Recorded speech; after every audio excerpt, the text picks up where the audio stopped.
20 seconds and counting. T-minus 15 seconds. Guidance is internal. 12, 11, 10, 9. Ignition sequence start. 6, 5, 4, 3, 2, 1, 0. All engine running. Liftoff. We have a liftoff. 32 minutes past the hour. Liftoff on Apollo 11. Tower cleared. Okay, we got a roll program. Neil Armstrong reporting the roll and pitch program, which puts Apollo 11 on a proper heading.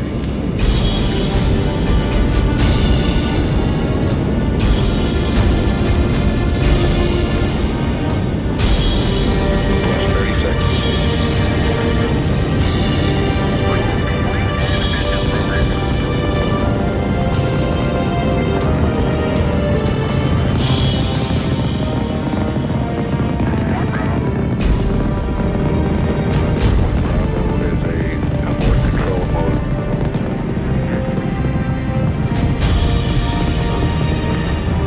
Altitude's 2 miles.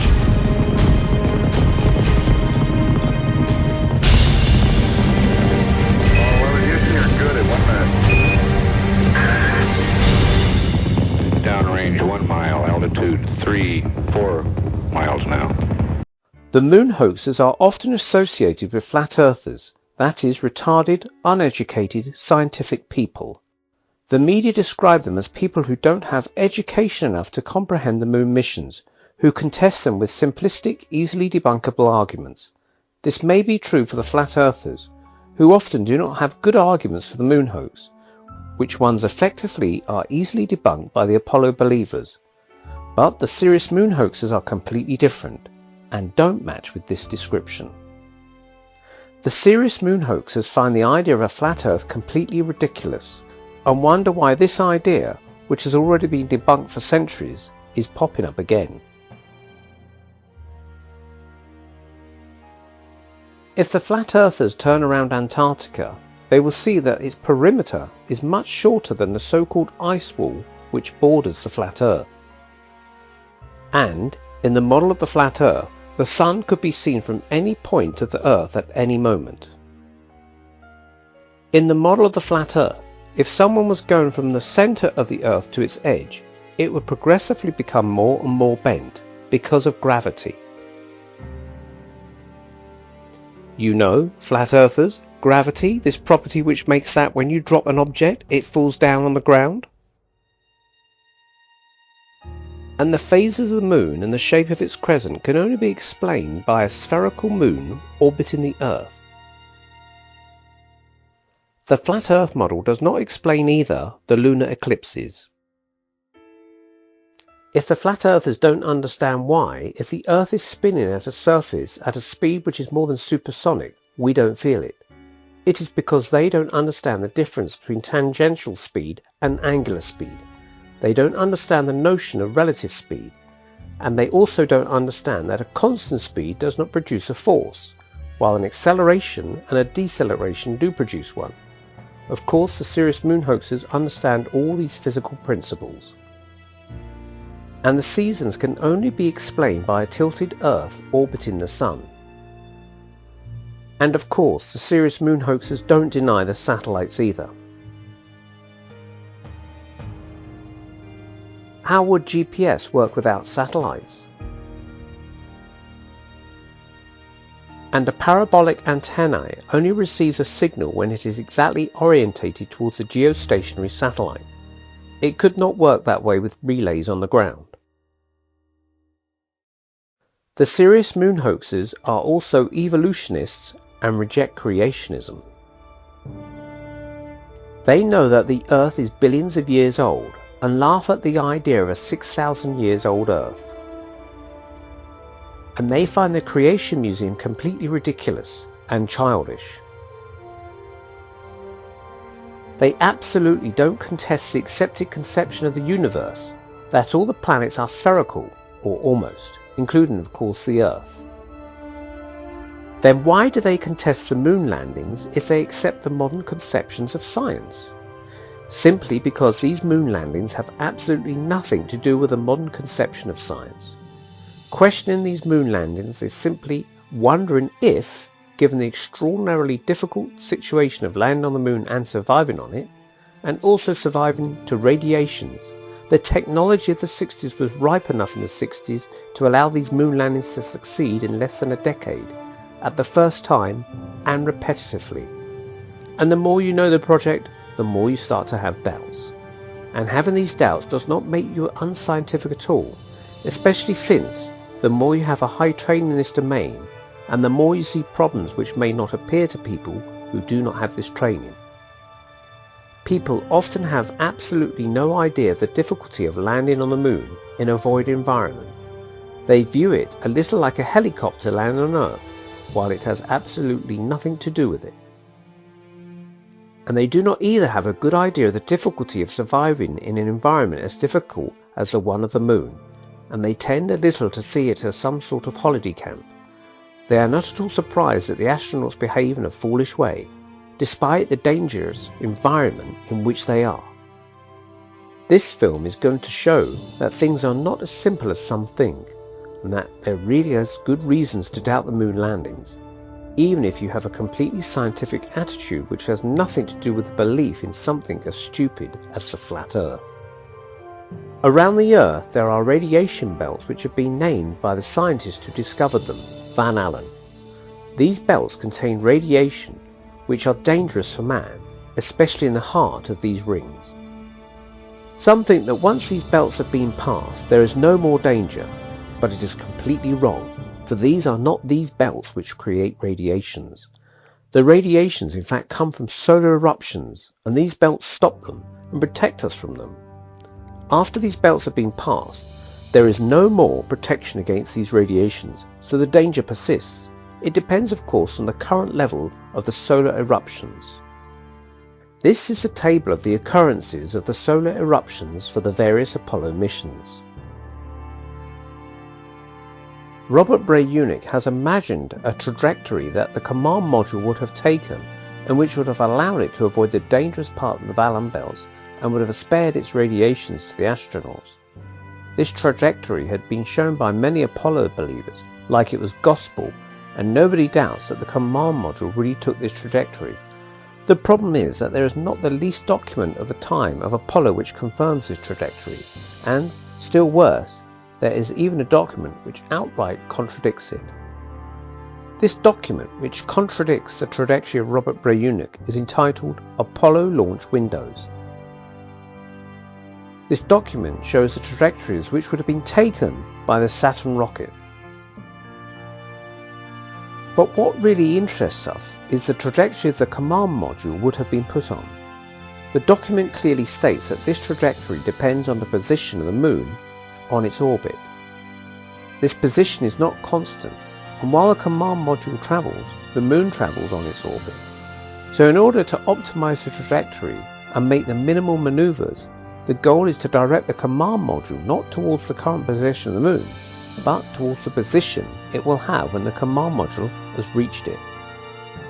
The moon orbital plane mates with the elliptic plane, the plane of the orbit of the Earth around the Sun, an angle of 5 degrees, which is to be added to the angle then the elliptic plane mates with the equatorial plane of the Earth, which is 23 degrees. So in total, 23 plus 5 equals 28 degrees. The document shows a graph which represents the direction of the moon relatively to the equatorial plane of the Earth as a sine wave of amplitude 28 degrees, the angle between the orbital plane of the moon and the equatorial plane of the Earth. That is why it's important to study the evolution of the moon on its orbit in order to determine the optimized trajectory, the one which will direct the command module directly to the position that the moon has when the command module arrives near it. So, the whole problem is to know where the moon will be on its orbit at the moment when the command module reaches it, in order to determine the direction it must take at the beginning of its travel. We know that the command module of Apollo 11 reached the moon on July the 19th. In order to know it, we have to look for the previous new moon and the previous apogee, so to be able to determine where it was on its orbit at this moment. And when we check it, we can see that the new moon preceding Apollo 11 happened on July the 14th, so 5 days before the command module reached the moon. And when we check the apogee for preceding Apollo 11, we find that it happened on July the 13th, for 6 days before the command module reached the moon. We know the moon takes 7 days to travel a quarter of its orbit. From what we have just seen, it means that the moon was at the moment much closer to the equatorial plane of the Earth than the peak of its orbit. It means that the angle that its direction was making with the equatorial plane was consistently less than the angle between the orbital plane of the moon and the equatorial plane of the Earth, hardly a quarter of it. In fact, the SIVB was not only given an initial speed to the command module, allowing it to get away from the gravitational field of the Earth, but also an initial direction corresponding to the position that the moon would have when it would reach it. When the command module was just following this direction with its engine off, and was making no change of direction before the point of the first mid-course correction. In Apollo 11, the point of first mid-course correction was at a very low latitude, which means that it was quite close to the equatorial plane of the Earth. If we draw lines between the point that the command module left the SIVB and the point where the command module reached the point of the first mid-course correction, without having to use its engine between these 2 points, in the various missions in Apollo, using the data we find in the mission reports, it gives what this animation shows. You can see that the command module systematically goes into the heart of the radiation belts. It never tries to avoid them. If the command module had tried to take the trajectory advocated by Robert Brownlee, it would have had to consume plenty of propellant to make all the changes of direction, and it would have burnt so much of it, it would have been short of it even before reaching the moon. It was completely contrary to a reasonable consumption of the propellant. If the astronauts had gone around the Van Allen belts, perhaps they would have been spared the radiation, but they would not have had enough propellant to come back to the Earth, and they would have ended up lost in space, which is hardly better than not suffering from radiation. NASA has shown tables of re-entry parameters for the various missions. The flight path angle is the angle under which the spaceship penetrates into the atmosphere. It is obvious that the greater it is, and the faster the command module will descend. However, this angle must not go beyond some limit, otherwise the descent speed would be such that it would cause fatal overheating for the command module. The re-entry parameters are not easy to study when directly read in the table. That is why they have been here represented in the form of supposed graphs. For each graph, the lowest ordinate coordinates to the minimal value of the parameter, and the highest ordinate to the maximal value of the parameter. The horizontal axis corresponds to the missions Apollo 11 on the left to Apollo 17 on the right. The Apollo 13 mission, corresponding to the blue vertical bar which has been represented, is particularly interesting. It has a greater flight path angle than in the previous missions. It also has a smaller duration, which is logical, for this greater flight path angle made the command module descend faster. But while it should have also had a greater maximum G measures the acceleration or deceleration, greater heating parameters and also higher radiation dose than the previous missions, it illogically appears to be the converse. All these parameters have varied in the wrong direction. And if we compare Apollo 11, left of the graph, with Apollo 17, right of the graphs, we can see that Apollo 17 has a consistently smaller duration than Apollo 11, which means that it's descended faster, greater heating parameters and greater radiation dose, which is compatible with a faster descent. But while we'd expect Apollo 17 to have a greater maximum G than Apollo 11, it illogically has a little smaller one. We can find other incoherencies in this table which cast a serious doubt on these re-entries. Then you are going to say, if the command module did not return from space, then how is it that we could see it go down with its parachutes? It was simply dropped from a cargo plane flying at high altitude over the clouds.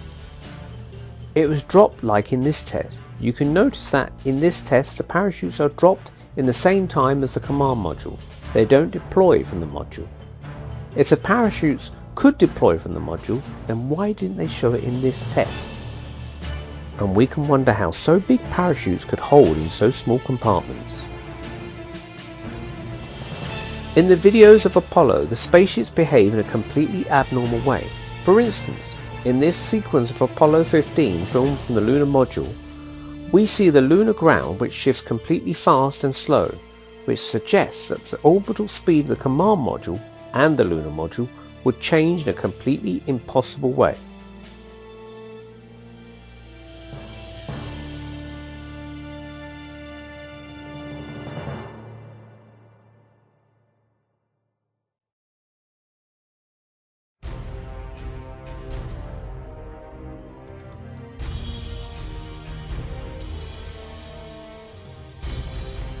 And in the videos and photos of Apollo, while the command module and the lunar module are flying one above the other for some time, before the lunar module starts its descent on the moon, it is the lunar module which is above the command module, while we would rather expect the converse. And on this photo of Apollo 11, AS11 37 5447, we can also see the command module, which is far under the lunar module. And if we make a close-up on it, we can effectively see that is the command module. But why the command module have gone so far under the lunar module? It is absolutely obvious that the nozzle of the service module was lighter than the rest of the command module. This fact will place the centre of the mass of the command module above its geometrical centre when it is orientated up. When the centre of mass and the geometric centre of the satellites are not confused, this satellite naturally orientates itself so the centre of mass and the geometric centre are aligned with the direction of the centre of the body of the satellite's orbit, whether it is the Earth or the Moon, and the centre of mass closer to this body. This comes from a physical principle called gravity gradient, and it is explained by the fact that the gravitational force varies with the inverse of the square of the distance of the satellite to the body's centre, while the centrifugal force varies with the simple inverse of this distance. Consequently, when the satellite gets away from the body, the gravitational force decreases faster than centrifugal force. It means that if the centre of the mass of the command module is closer to the cone of the command module than the geometric centre, the command module should naturally orbit the moon so that the cone of the command module is orientated downwards and not upward. So the command module should not orbit the moon this way, like what we see on the videos, but this way with the cone of the command module orientated towards the moon. Of course, these animations are symbolic and respect neither sizes nor distances. Now you understand why it was the command module which had to be under the lunar module and not the opposite. On this animation made with the successive photos of Apollo 14, we can see the lunar module which wildly turns over as it gets away from the command module. Of course, it could turn over so that the pilot of the command module could inspect it before it starts its descent on the moon. But it should then remain close to the command module while it turns over, and not get in the way at the same time. What we see here is completely illogical. Some have compared the lunar module with a plane or a helicopter, but its behaviour is completely different from the one of a plane or a helicopter. Indeed, the lunar module has no wings, which would be completely useless in the void of the moon. While a plane passively uses the force of air to control its attitude and to sustain itself in the air, the lunar module controls it actively with its engines, and the control is extremely different. The lunar module was initially too far from the lunar surface to start the powered descent, so it is starting to take a descent orbit to reach an orbit closer to the lunar surface from which it could start the powered descent. This manoeuvre was consisting in decreasing a little its orbital speed in order to put itself in an elliptical orbit, allowing it to reach this closer orbit. This manoeuvre was called DOI, Descent Orbit Insertion. After the initial manoeuvre, the lunar module was just gliding in this orbit with its engine off. In this sequence of Apollo 12, we can see the lunar module making this manoeuvre. We can be sure that it is currently reducing its orbital speed, for we can see the lunar horizon appear at the end of the sequence, the black which appears over the lunar ground. It means that the camera of the command module is turning to follow the lunar module getting away from it.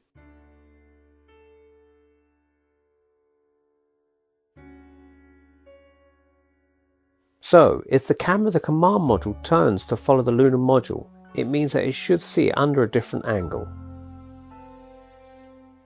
Yet, on this video, the camera keeps seeing the lunar module under the same angle, like the lunar module was still at the vertical of the command module. This sequence is thus unrealistic. When the lunar module has reached a closer orbit, it starts the power descent, which means that it's going to use its engine at full thrust initially. During the initial phase, the lunar module is orientated horizontally because it must use the thrust of its engine to counter the horizontal velocity and make it decrease. Initially, the centrifugal force allows to counter the lunar attraction, which means that it does not need to be countered. Progressively, as the LM loses its horizontal velocity, the centrifugal force decreases, which means the lunar attractions tend to be more and more attract the lunar module towards the moon and make the vertical speed increase. But during the initial braking phase, the vertical velocity remains small relatively to the important horizontal velocity and represents only 1/100th of the horizontal velocity or around it. So in this phase, the lunar module ignores the lunar attraction and concentrates the thrust of the engines, essentially decrease the important horizontal velocity, which means it remains horizontal. After this phase, it starts turning to vertical in order to start countering the lunar attraction before the vertical velocity becomes too important. Moderately at first, and then more and more as the horizontal velocity becomes smaller and smaller, to end up completely vertical at the end.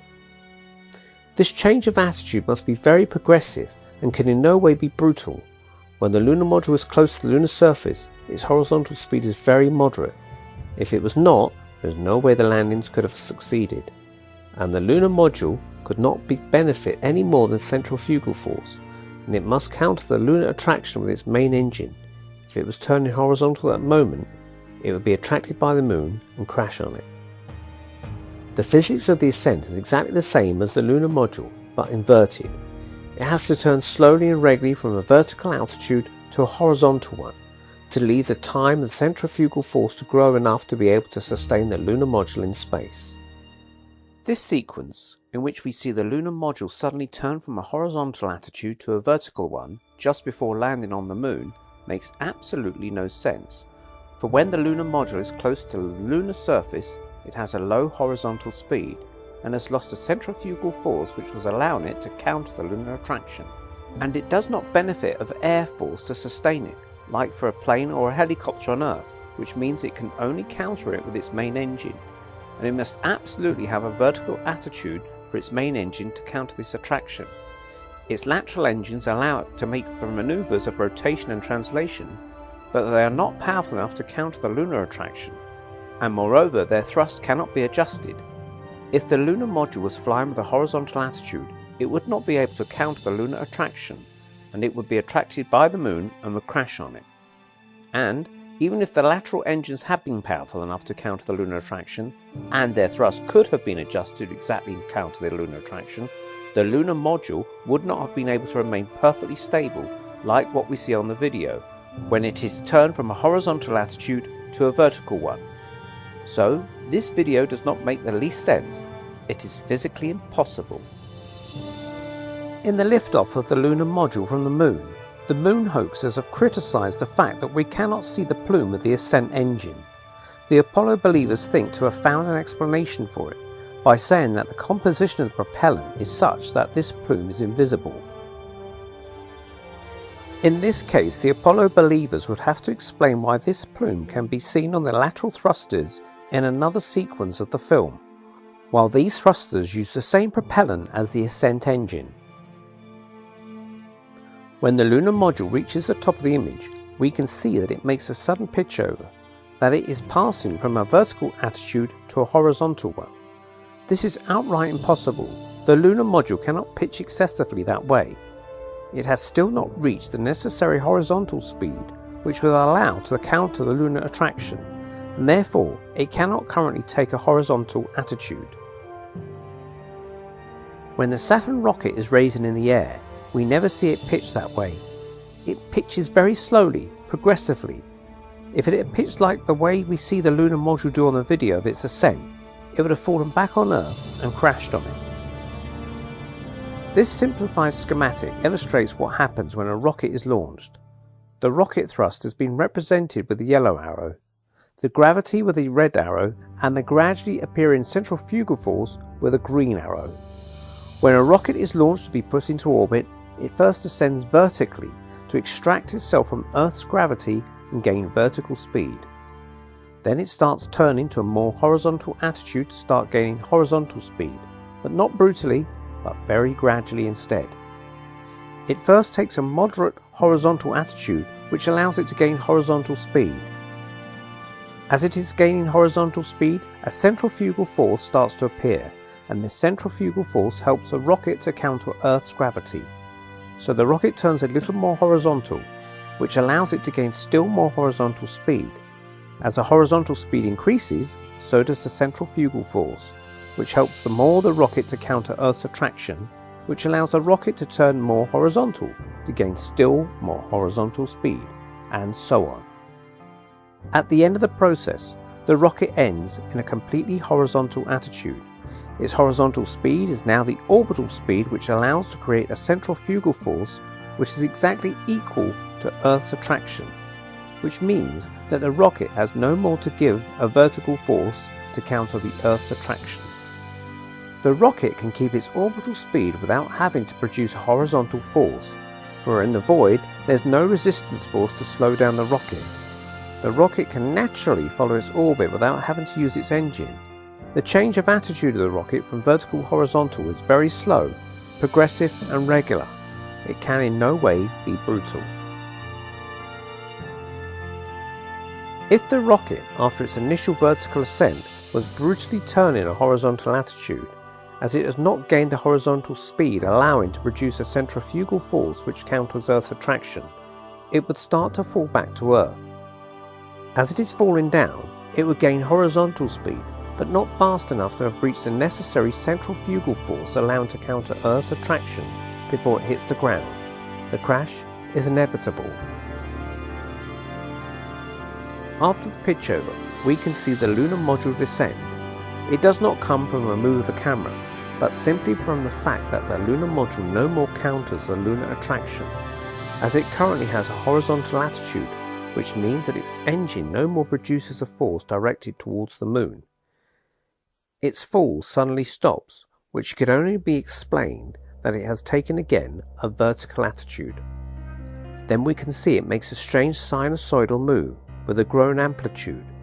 Some think that it would come from a move of the camera, but it is not possible.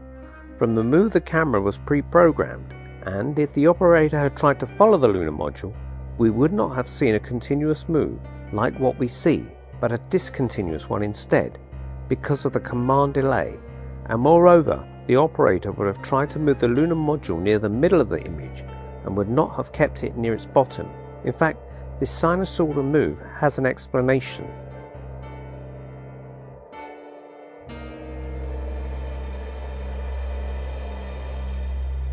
The first problem of the ascent stage is that, unlike the descent engine, the ascent engine was not gimbaled, and thus it could not be swiveled to remake the alignment of the thrust with the centre of mass. The second problem is that, unlike in the descent stage, there is only an oxidizer tank and a fuel tank in the ascent stage, and consequently the centre of mass was still more shifted in the ascent than in the descent. Consequently, there was a grown misalignment torque in the ascent, and this misalignment torque could only be compensated with the lateral thrusters, as these ones could not be throttled. A growing swaying move could not be avoided. The fact that the tank of the oxidizer is placed closer to the ascent engine is explained by the fact that the oxidizer has a greater density than the one of the fuel, 1.5 times greater. If they were placed at the same distance, the difference of density of the propellants would make the lunar module turn on the side of the oxidizer tank. At the beginning of the ascent, when the tanks are full, their contents are heavier than the containers, so the misalignment torque is limited. But as the tanks are emptying, the difference between the contents and the containers decreases, and consequently the centre of the mass of the lunar module shifts towards the fuel tank, with the consequence that the misalignment torque increases. As the lateral jets of the RCS cannot increase their frequency of correction of the misalignment torque, the consequence is that the amplitude of the oscillation of the lunar module progressively increases. The purpose of this animation is to make understand what happens and not to present the exact reality. Even if this was possible to correct the misalignment torque with the lateral thrusters, it still was uselessly wasting their propellant and complicating the guidance, for they are also used to modify the trajectory of the lunar module, whereas this propellant would have been saved if the ascent engine had been gimbaled. Clavius himself acknowledges this oscillating behaviour of the lunar module, and he says this on his site. As the off-axis thrust caused the ascent stage to rotate, the RCS jets fired to counter the rotation and return it to the correct attitude. This is why the films of the LM ascent seem to show a periodic swaying or oscillation. The RCS fought the off-axis ascent engine. And if ever the misalignment torque was becoming stronger than the counter torque that the lateral thrusters could provide, the ascent would fatally end.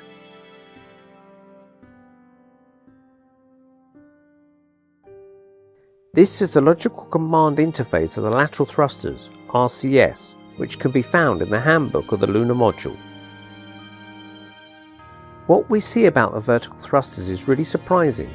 Each command activates two vertical thrusters directly opposed to each other on the same cluster. How can the RCS work when each command of the lateral vertical thrusters activates two vertical thrusters directly opposed to each other on the same cluster, thus cancelling their mutual effects? The document also allows a table of rotational manoeuvres which is less absurd, for the two thrusters activated by each command are not on the same cluster but on diagonally opposed clusters. This table contradicts the schematics we have seen, and even if it seems more coherent than schematics, it still has a big problem, and it would not have allowed to normally control the attitude of the lunar module. Indeed, each command acts both on the pitch and the roll. With this table, it is impossible to pitch without rolling and vice versa. In fact, pitching without rolling or rolling without pitching cannot be done with two thrusters only. 4 thrusters are required to make it. For instance, this schema allows how the lunar module can be pitched up by finding the thrusters A4D, B1D, A3U and BTU, and the roll command also needs 4 thrusters. The interface of command of the vertical thrusters had 3 commands, which could be either positive or negative, so it was in fact making 6 different commands. The pitch, rotation around the y-axis, the roll, rotation around the z-axis, and the vertical translation command, X trans L. And the interface command of the horizontal thrusters had 3 commands, which could be either positive or negative, so it was in fact making 6 different commands. The yaw, rotation around the x-axis, a translation on the right or the left, a translation forward or backward. In order to communicate with the LGC, the AGC was using channels on it which could send information to the LGC, or from which it could get information from it.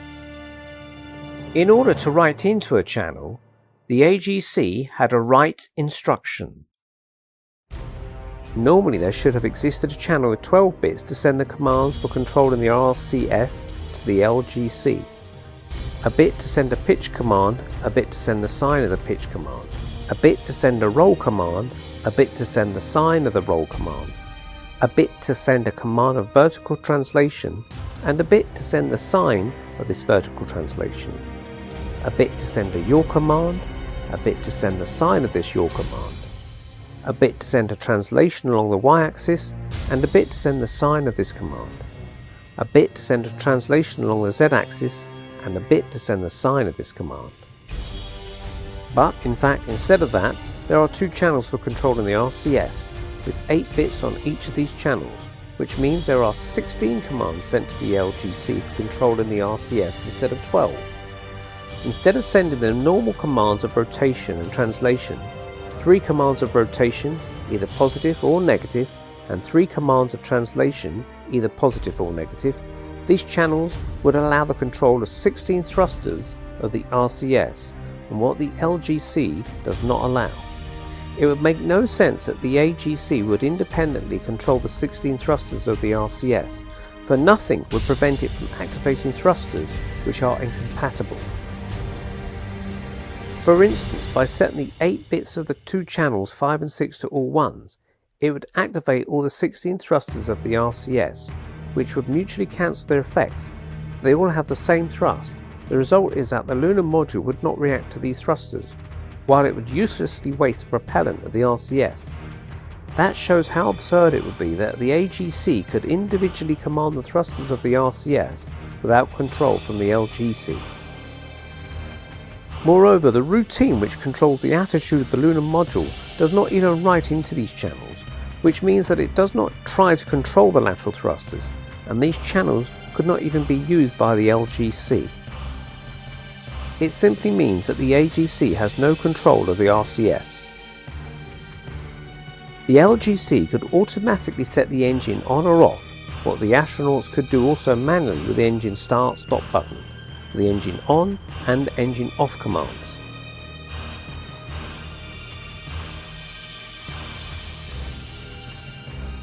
The AGC had an access to the command engine on and engine off through 2 bits in the channel 11.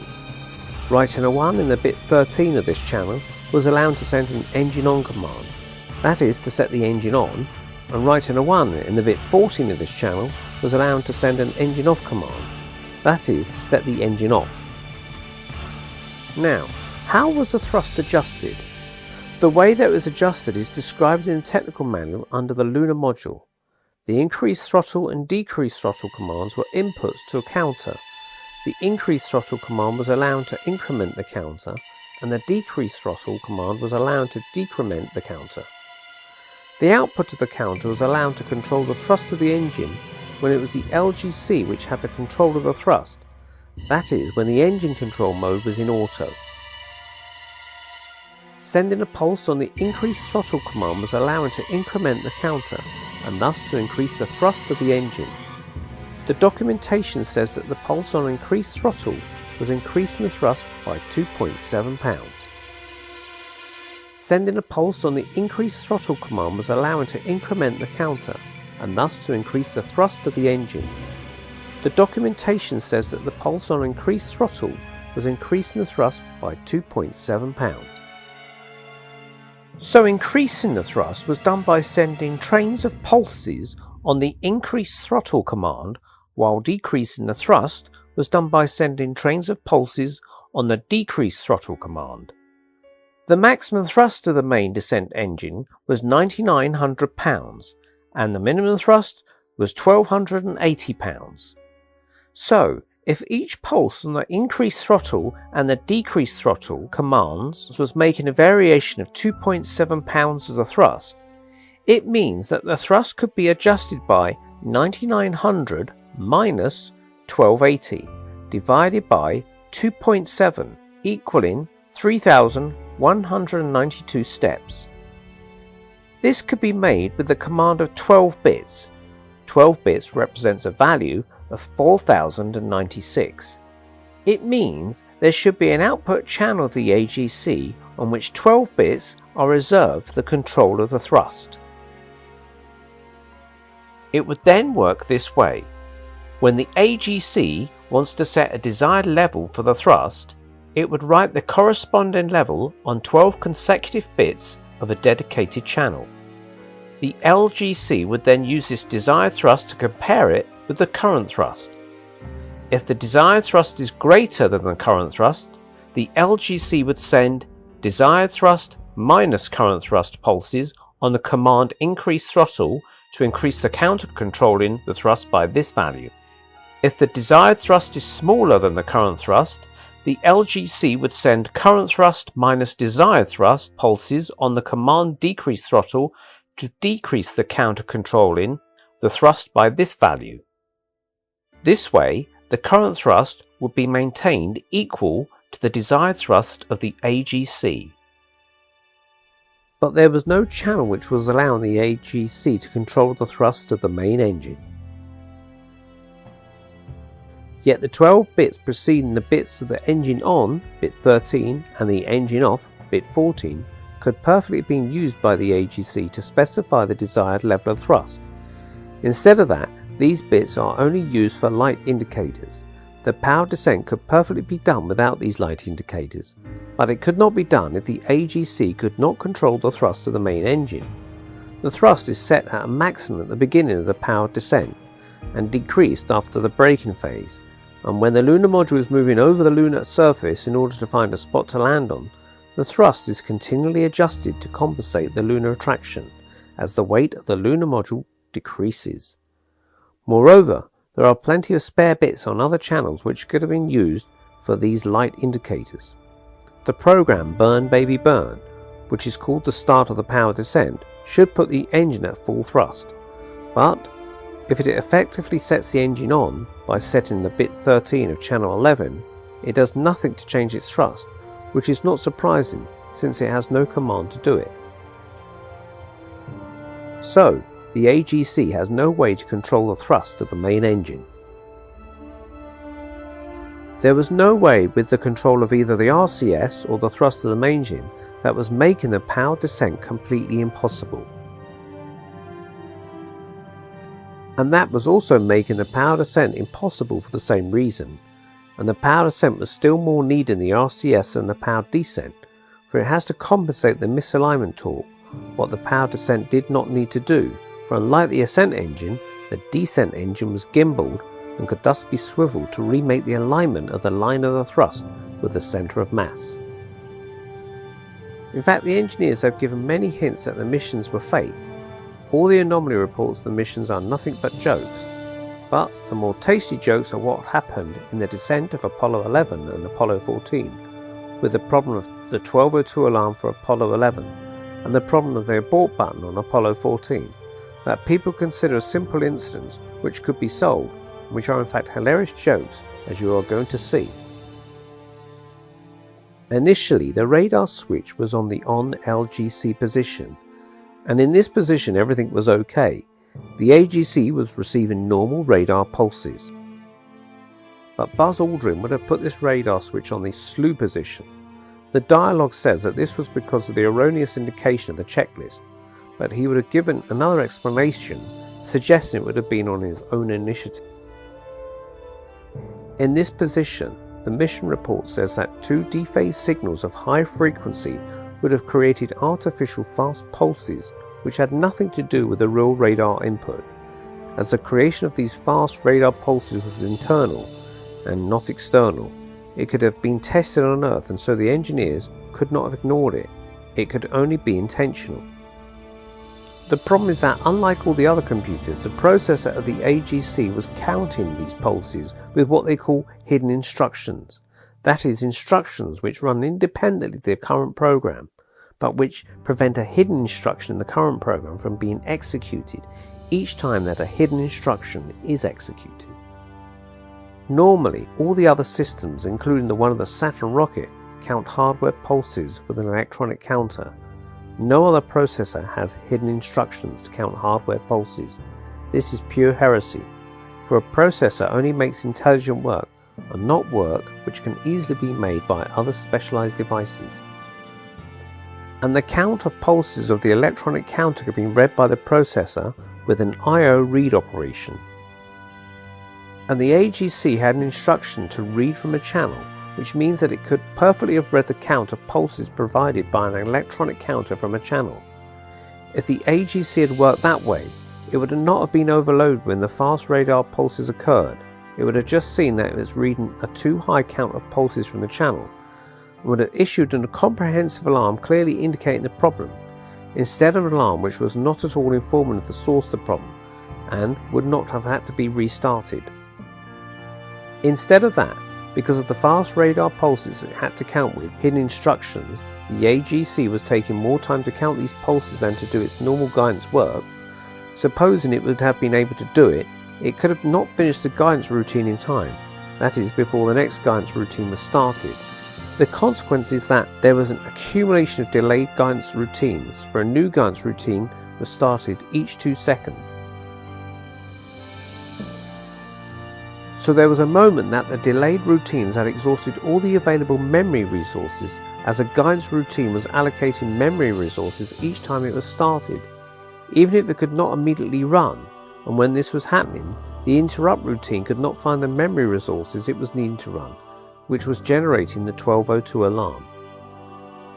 The bailout procedure was then called, and its job was to remove all the delayed guidance tasks from the waiting list, as they were too late and could never run, and return their allocated memory resources to the pool of memory resources, so that the interrupt routine could allocate the memory resources it was needing, and therefore run. Normally, the AGC could normally run again, restarting from the point it had been interrupted. Instead of that, the AGC was coming back to the last waypoint, reloading the data which had been saved at this point, and executing again the instructions between this waypoint and the point it had been interrupted, which was a totally useless waste of time. Moreover, saving data at each waypoint was representing a considerable waste of time and memory, for it was meaning a sequence of read and write accesses in the magnetic memory, and this is far from being instantaneous. Nowadays the memory accesses are extremely fast, but the memory accesses in the core magnetic memory were rather slow in comparison, and also it means that the data had to be reserved in memory for saving the data of the program, and the AGC had much less erasable memory than fixed memory, and this saving process is nowhere to be found in the program of the AGC, so here we have a total absurdity. And the irony is that the problem of the 1202 alarm could have immediately stopped if the ground had instructed the astronauts to put the radar switch back on LGC. But no, the ground just told the astronauts to ignore the problem and proceed, with the consequence that the 1202 alarm, or 1201 alarm, could happen again. In Apollo 14, at the beginning of the descent of the lunar module on the Moon, the astronauts saw the abort stage button intermittently flicker. An astronaut gently tapped on it and it went off. The problem would come from a spurious signal in the abort logic interface.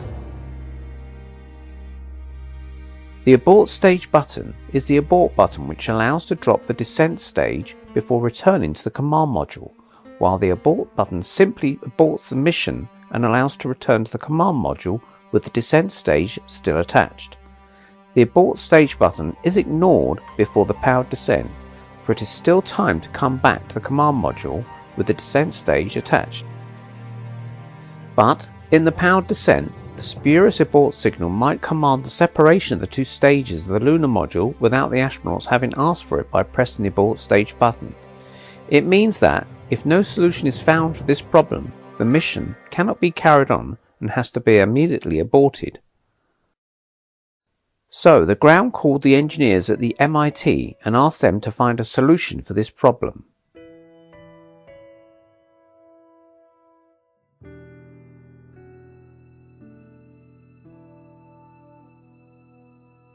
So the MIT team quickly devised a modification to solve this problem and sent it to Houston.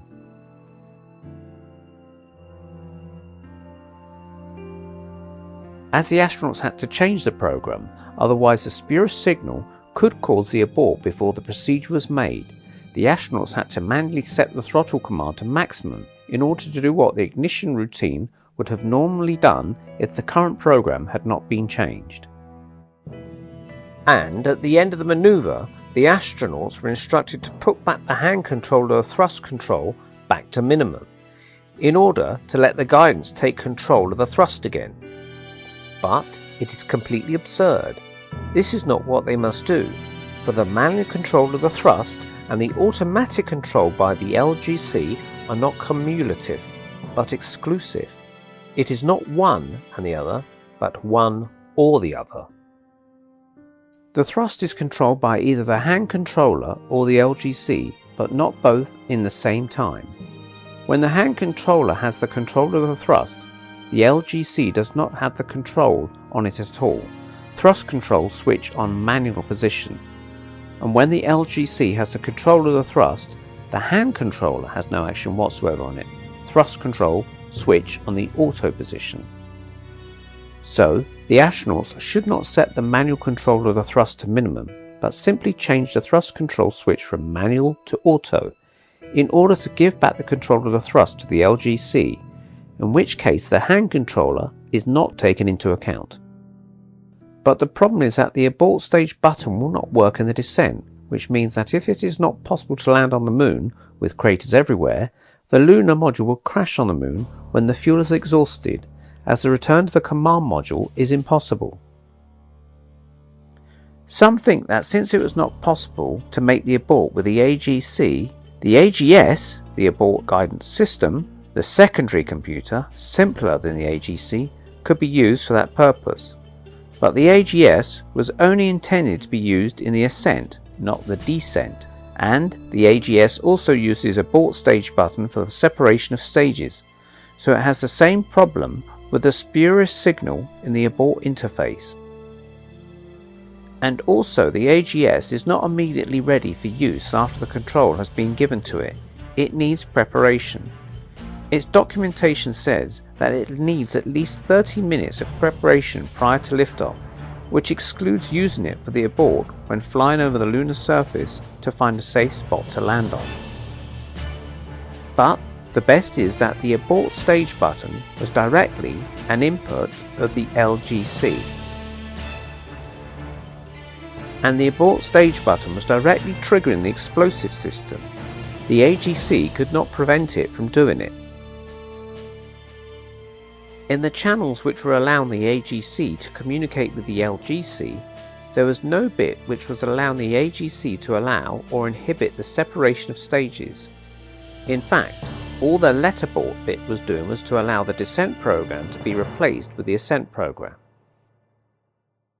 But if the abort stage button was separating the two stages, and the AGC was remaining in the descent program because resetting the letterboard bit was preventing the AGC from switching to the ascent program, it was worse than if the AGC had proceeded to the ascent program, for the ascent program would at least have allowed the lunar module to return to the command module.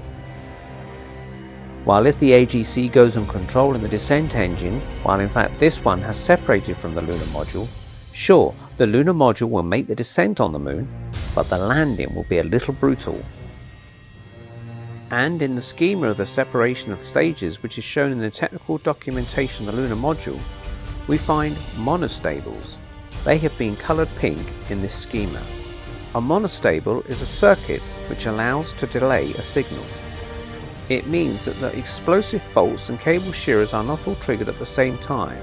Some are immediately triggered, others through the monostables, that is, delayed relatively to the first ones. The consequence is that the separation is not going to be homogeneous, which means that when the separation is commanded, either intentionally or by the spurious signal of the abort interface, the ascent stage is going to wildly spin, like what happened in Apollo 10. The Apollo 13 mission distinguishes itself from the other missions by the fact that because of the accident which happened in the travel to the moon, it could not land on the moon as the lunar module was used to bring back the spaceship to the Earth. In fact, it is not all a failed mission. It would have been if the astronauts could not have been brought back alive, but the fact they have could be shows that it was still more a successful mission than the other ones, for the condition in which the return to Earth was made are incredible. But there are plenty of facts which also cast a serious doubt on this mission. If we don't have photos taken on the lunar surface in this mission, we still have photos taken during the travel to the moon, and they also talk. Indeed, there are two photos of the Earth which are shown in this double view, AS13608597 on the left and AS13608599 on the right. So, what is abnormal with these two photos? Independently, nothing, but in conjunction with each other, they prove the hoax. Indeed, you can see that the direction of the Earth's shadow turns relatively to the direction of the lit parts of the Earth. It is not possible. The shadow cannot turn relative to the Earth. It can turn on a long period because the inclination of the Earth's spin axis relative to the solar plane changes along its orbit around the Sun. But here, the interval between the two photos is a relatively short one, and the shadows cannot turn relatively to the lit part of the Earth. If it turns, well, it proves that these photos cannot have been taken during the travel of Apollo 13 to the Moon.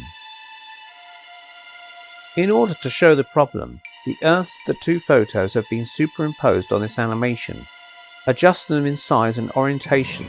The Earth of the second photo is slightly smaller than the one on the first photo, so that the black parts were perfectly superimposed on each other, and here, on this animation, it is very clear that the lit part of the Earth turns relative to the shaded part. In her series Vintage Space, Amy Shearer Tittel, she may look beautiful, but that does not make her an expert, tells us a nice story about a so-called gimbal lock. According to this story, the gyroscopes should avoid approaching a dangerous attitude called gimbal lock, at which they would stop to normally work, which would have resulted in keeping the spaceship out of a critical attitude in Apollo 13. In fact, what Amy does not realise is that there is no such thing as a gimbal lock. This is a joke of the engineers, and God knows there are many in the mission reports. A gyroscope can take any attitude, and it does not directly give an angle, but a variation of angle, which is completely different. In order to be used, a gyroscope needs a reference. That is why the IMU needs to be initialized in order to be usable. And where we're in a three-dimensional system, 3 stars are normally used for that purpose. When the spaceship is near the Moon, the third star can be replaced with the lunar gravity given the direction of the Moon's center. From a better precision, the stars which are used should be rather far enough from each other. That's why they had better be from different galaxies. In the lunar module, the star alignment system was rather unpractical, for unlike in the command module, it was using a large angular view, and the alignment was made by successively aligning the star with a cross and a spiral, and the alignment with the spiral was not precise at all. After the alignment with the stars is made, their reference angles are associated with the current attitudes of the gyroscopes, which means that these attitudes don't need to be changed. And thereafter, each time there is an attitude of change of the spaceship, send pulses to the AGC, that this one must count in order to update the angles. So we are sorry, Amy, you made us a nice demonstration, but completely false. The gimbal lock was just a fairy tale from the engineers, and they must have laughed well when making it up. In mid-distance between the Earth and the Moon, a serious accident happened in Apollo 13. An explosion occurred, one which seriously damaged the service module, thus jeopardizing the mission. This photo of the service module, taken after it had been jettisoned, shows the importance of the damage. It is absolutely obvious that this explosion had consequences on both the trajectory and the attitude of the spaceship. The trajectory was deviated and the spaceship started spinning, as in the void, unlike in the atmosphere, there is no resistance force to slow down the spin of the spaceship. It will spin as long as the spin is not countered by the lateral jet thrusts.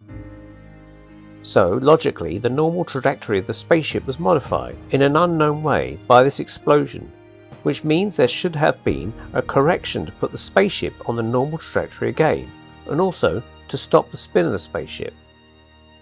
Not only there has been no correction, but moreover, the AGC was stopped for 80 hours after the incident.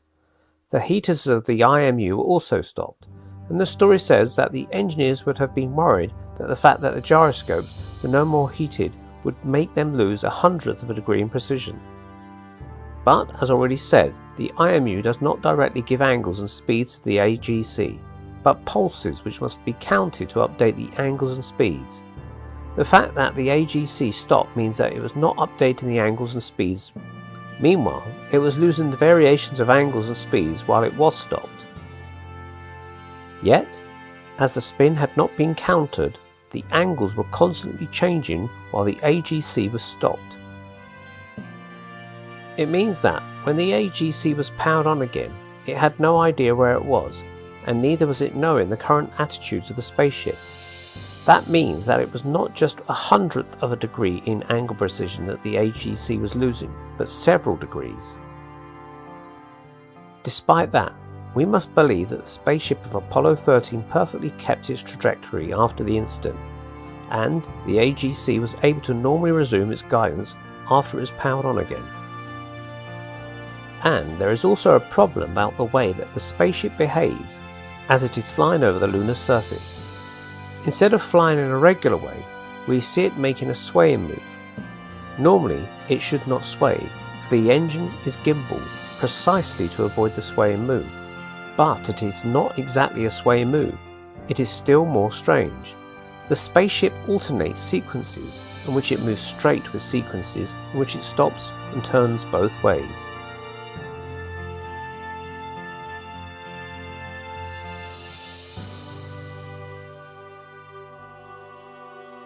This animation illustrates what the spaceship does according to what is filmed by the camera. This is simply impossible. The spaceship cannot absolutely behave this way. This is simply impossible. Then we see the lunar artifacts grow, which means that the spaceship is getting closer to the lunar surface.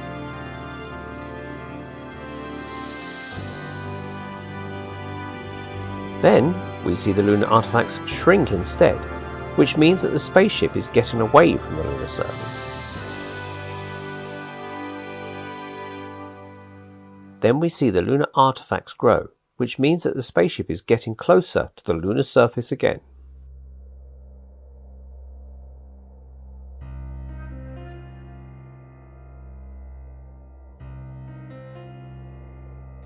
In short, the spaceship would alternatively come closer to the lunar surface and get away from it.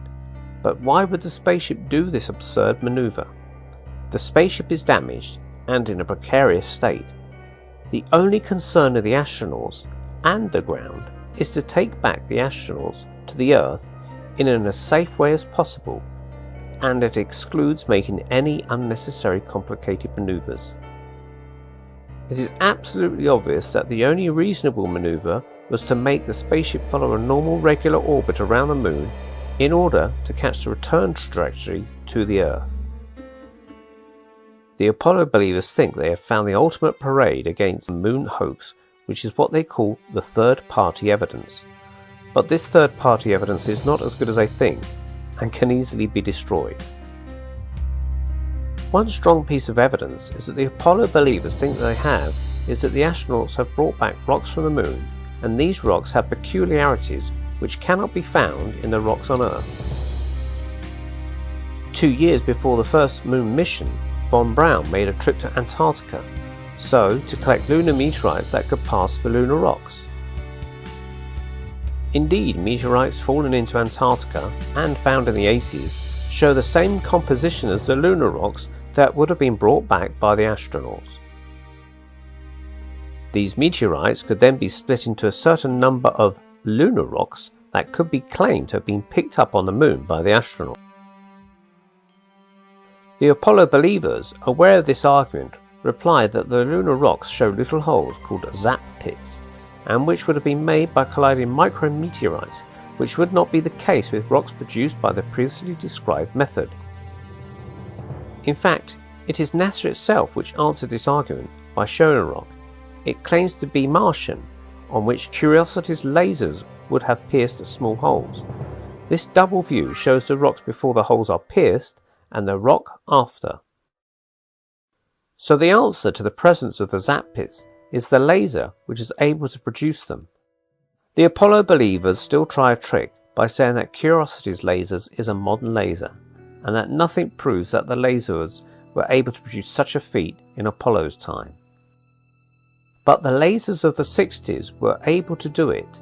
They were able to drill very thin holes into diamonds and even cut titanium, which is the hardest known metal, so piercing little holes in rock was certainly no problem for them. Moreover, the holes we see in the so-called lunar samples seem to strangely always have the same size, like the micrometeorites striking them all had the same standard size. Whereas it is more probable that if micrometeorites were striking a rock on the Moon, these micrometeorites would have different sizes and we would consequently have seen different sized holes, like on this photo composition, on which holes of various sizes have been added. Moreover, only the rocks which are analysed need to be authentic. It was possible for NASA to add fate rocks to the stock of lunar rocks which would have been brought back by the astronauts, so to increase their volume, provided that it would make sure that the latter would never be analysed, like this lunar rock of the Dutch Museum, of which NASA was probably not figuring that the experts would someday have the idea of analysing it to finally realise that it was vulgar petrified wood. There is even better. Recently, Australian geologists have found, in an Australian area rich in minerals, a mineral which has the same structure as the rocks which would have been brought back by the astronauts. This means that it is possible to find directly on Earth lunar rocks. How much time has NASA been aware of the existence of this mineral on Earth? This probably allowed it to increase its stock of real lunar rocks and to give more ones to be analysed by independent laboratories. One other strong point of the Apollo believers is that the Apollo astronauts would have put on the moon retroreflectors which are able to send back a laser beam. Many people are not aware that it was already working before the moon missions. In an article, The Laser's Bright Magic, published in the National Geographic magazine by Thomas Mello, the author relates an experiment which proves that a laser beam can bounce on the moon and successfully return to the Earth. 4 years ago, a ruby laser considerably smaller than those now available shot a series of pulses at the moon, 240,000 miles away. The beams illuminated a spot less than 2 miles in diameter and were reflected back to Earth with enough strength to be measured by ultra-sensitive electronic equipment. So, as soon as 1962, it was already possible to bounce a laser beam on the moon, much before the moon missions, without a retroreflector being necessary for that purpose. Besides, the moon is so reflective that its reflectivity is used by radio telescopes to obtain the lunar relief. The principle is that the radio telescope sends ultra-short waves to the moon and measures the time that these waves take to come back from the moon. It then sweeps the moon with its signal to obtain the return differences of the signal, so the relief of the studied area. For instance, a radio telescope sweeping the moon allowed to obtain the relief of a pole of the moon as shown in this figure. The radio telescope measures the relief but does not allow to obtain the shadows, which have been artificially added to make the photo more realistic. And in order to obtain this result, it has not been necessary to put a retroreflector everywhere. If the lunar ground was not reflective, it would not work. And the laser beam arrives diffracted on the moon, and it strikes it on a quite large surface. Even if there is a retroreflector, which is in the area which is struck by the laser beam, it only receives an extremely small part of the signal, and it cannot send back more than what it receives.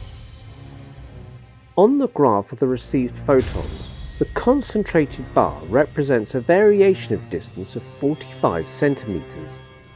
If this bar was coming from a retroreflector, and that this retroreflector was correctly orientated toward the Earth, this bar should be narrower. This is a graph showing the measures of the laser at the two different stations. They are strange that these differences and variations while the prisms of the retroreflector are supposed to send back the laser beam exactly in the direction it came from, and with an extreme precision. Notice that even if averagely this graph shows again that the moon tends to slowly move away, sometimes the moon comes nearer again, and not necessarily for the same station. It may come nearer to a station while it moves away from the other one, and vice versa. While it is obvious that the moon is continuously moving away, it is not playing yo-yo. In fact, the broadness of the concentrated bar of return photons entirely depends on the inclination of the average lunar surface relativity to the laser beam and also its relief. The Apollo landing sites have not been randomly chosen, at least the ones on which a retroreflector has been put. They have been chosen after a laser ranging test has shown which were the best locations of the moon which were allowed to obtain the most concentrated bars of return photons. It is obvious that before the moon missions, NASA has swept the surface of the moon with a laser in order to find the best spots, returning the best signal with a concentrated bar of photons. It has apparently found only 3 of them, otherwise it could have put a retroreflector on all the landing sites. And on the photos of the missions, it is obvious that the astronauts have made a rather lousy job when orientating the retroreflector towards the Earth. In the mission report of Apollo 15 we find these statements at page 26. The McDonald Observatory team initially acquired a return signal from the Apollo 15 instrument August 3, 1971, when atmospheric conditions first permitted ranging, and no degradation of the retroreflector appears to have resulted from lunar module ascent engine firing. So what's the problem with these two statements? The problem is that the astronauts left the moon on August 2nd, so before the first ranging test was performed on Apollo 15. In this circumstance, how can they assert that there was no degradation of the retroreflector before the liftoff of the ascent engine and after, since they have nothing to compare the test made after the liftoff with? And on the retroreflector of Apollo 15, we can see a shadow which comes over it. This shadow is the one of an astronaut which stands on the left of the photo. The sun was coming from east and the shadows were consequently orientated towards west. So, if the shadow is orientated towards the right of the photo, it means that the retroreflector is currently orientated towards the north of the moon. But, as the side of Apollo 15 was on the north of the moon, and at almost null longitude, it is towards the south that the retroreflector had to be orientated to point towards the Earth. On the next photo, the retroreflector seems correctly orientated, for its shadow is on its right. It is seen the other way than on the previous photo.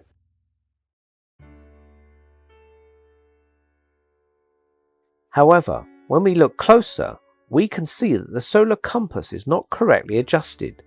The retroreflector should be turned counterclockwise for the solar compass to be correctly adjusted. And why the Russian retroreflector of Lunokhod 2 would work less well than the ones of the Americans if the corner cubes are allowed to send back the signal in whatever direction it came from. What is particularly tasty is that recently they would have found the rover of Lunokhod 1 while it has been lost for more than 4 decades. It is rather strange that the Russians would not have known in what direction it had been heading in, and they would have let it wander erratically without control. But what is really surprising is that the retroreflector of Lunokhod 1 would work almost 3 times better than one of Lunokhod 2. While it is the same retroreflector, we can bet that in the future, if they find another place on the moon which gives an excellent signal, they will move Lunokhod 2 to that location so that they can say that it is the retroreflector of Lunokhod 2 which sends back this new signal. One third independent piece of evidence would be the photos taken by a satellite orbiting the moon, the Lunar Reconnaissance Orbiter, which supposedly show the remains of Apollo on the moon, the descent stage, the assimilate, the lunar rover. They would even show the rover tracks and the footsteps of the astronauts. But what credibility do these photos have? The photo on the left of this double view is extracted from a video of Apollo 15 after the ascending stage of the lunar module has left the moon. The photo on the right is a close-up of the supposed remaining part of the lunar module on an LRO picture. The white we see comes from an arrow pointing at the LEM. The shadow we see on the LRO picture doesn't correspond at all with the shape of the lander. Moreover, the shadow of the lander should not be so much longer than wide, except if the sun is extremely low, raising the ground. But in that case, the holes we see on the LRO picture would not be particularly lit. They would appear completely blackened. And all the photos of the LRO show a completely abnormal shape for the lander. For instance, on this photo, Challenger, the lander of Apollo 17, is completely irregular, and the footpads, the white spots we see around the lander, are disposed asymmetrically around the lander. But the best proof that the photos of the LRO are fake is that the distances between the artifacts of Apollo are inconsistent and change in an abnormal way. For instance, on this LRO photo of the landing site of Apollo 15, the legend says that a pixel of this photo represents 52 centimeters. This photo is 540 by 540 pixels. If we measure the distance between the lunar module and the assimilate, it gives a distance of 71 meters. On this photo of the landing site of Apollo 15, there is a reference to show a distance of 50 meters. If we use this reference to measure the distance between the lander and the aslet, we find a distance of 90 meters, so quite different this time. And the official distance between the lander and the aslet is 110 meters, and it is confirmed by the calculation with the lunar coordinates. So we have three different distances, so either the photos of the LRO are fake, or the artifacts of Apollo magically move on the moon. Some have also said that the LRO photos could have been taken with an angle instead of being taken in perpendicular, in which case it could cause a dilation of distances. This argument can easily be discarded by showing that the altitude at which the photos are taken is much greater than the width of the landing sites, which makes that the landing sites are in fact seen under a very small angle, which means that the dilation of the pixel from an edge of the photo to the other one is not even 1%, supposing that the photo would not be vertically taken. This is an LRO photo of the landing site of Apollo 17. The indicated scale can be used to measure the distance between the lunar module and the aslet, and also the distance between the lunar module and the lunar rover. Using this scale, we find a distance of 208 meters between the lunar module and the aslet, and a distance of 146 meters between the lunar module and the lunar rover. But the official distance between the lunar module and the aslet is 190 meters. This distance is mentioned in the dialogue of Apollo 17 at time 118 hours, 56 minutes and 3 seconds.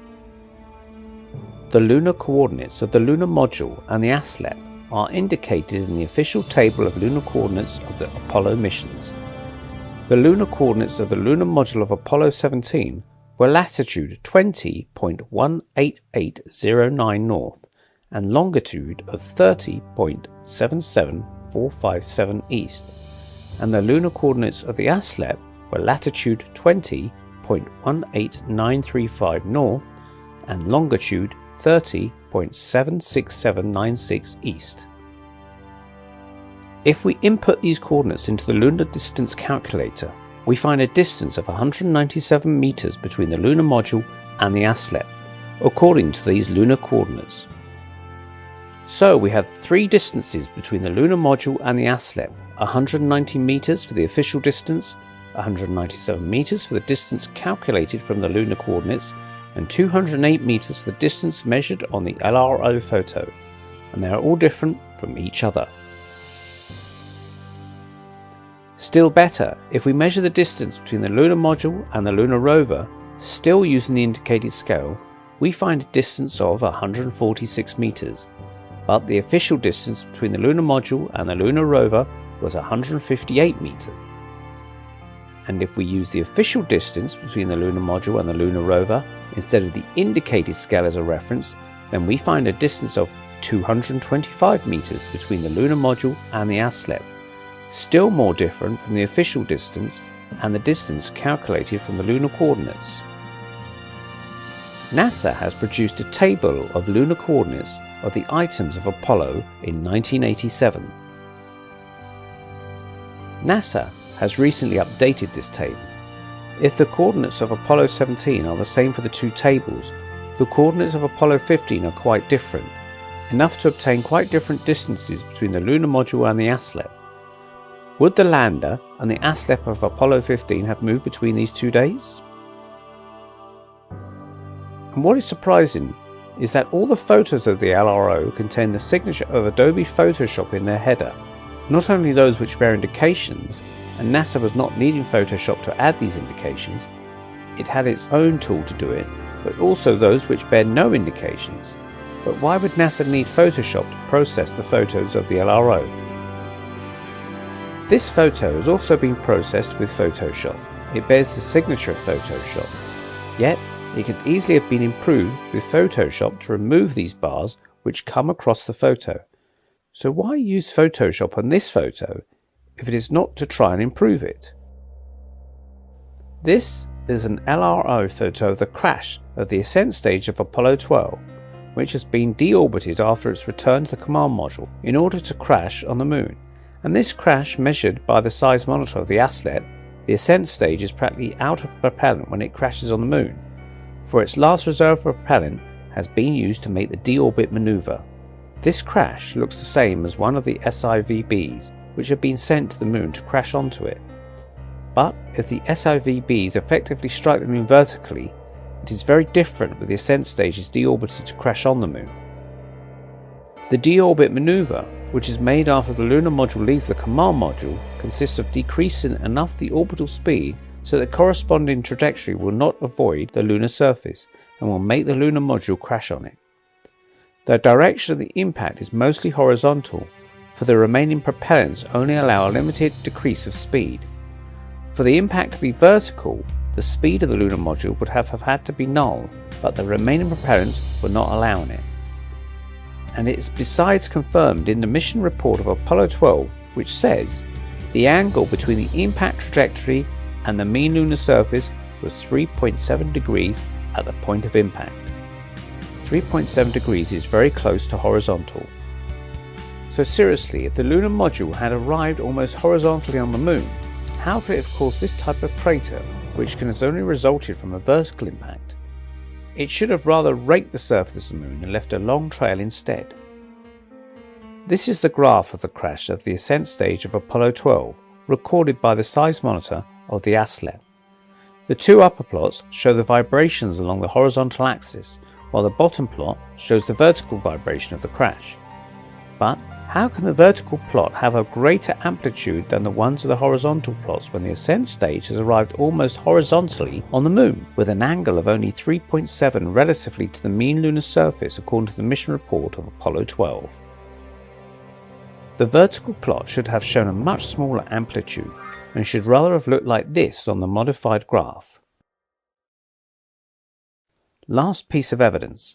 If the American moon landings had been fake, the Russians, who were considered fierce enemies of the Americans, would have exposed them.